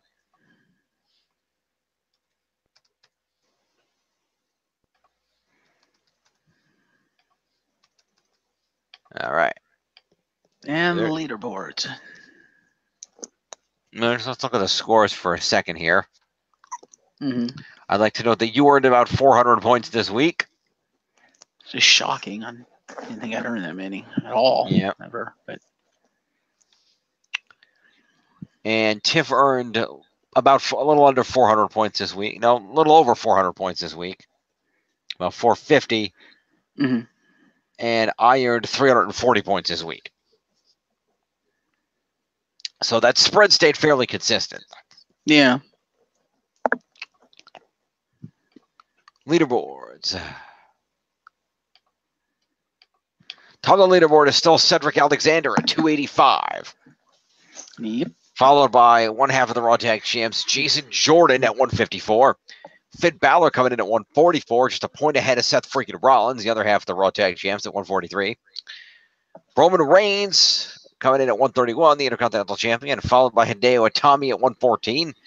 WWE Champ AJ Styles at 110, just a point ahead of Samoa Joe at 109, who's only 2 points ahead of Sami Zayn at 107. And lastly, Braun Strowman, the Monster Among Men, and Kevin Owens are tied at 101 apiece, making this, in fact, due to the tie, a top 11. Yeah. So we like to go one step beyond. Please don't sue us. But yeah, that's actually kind of surprising. We don't wanna be sued. Right? Again, please don't sue us.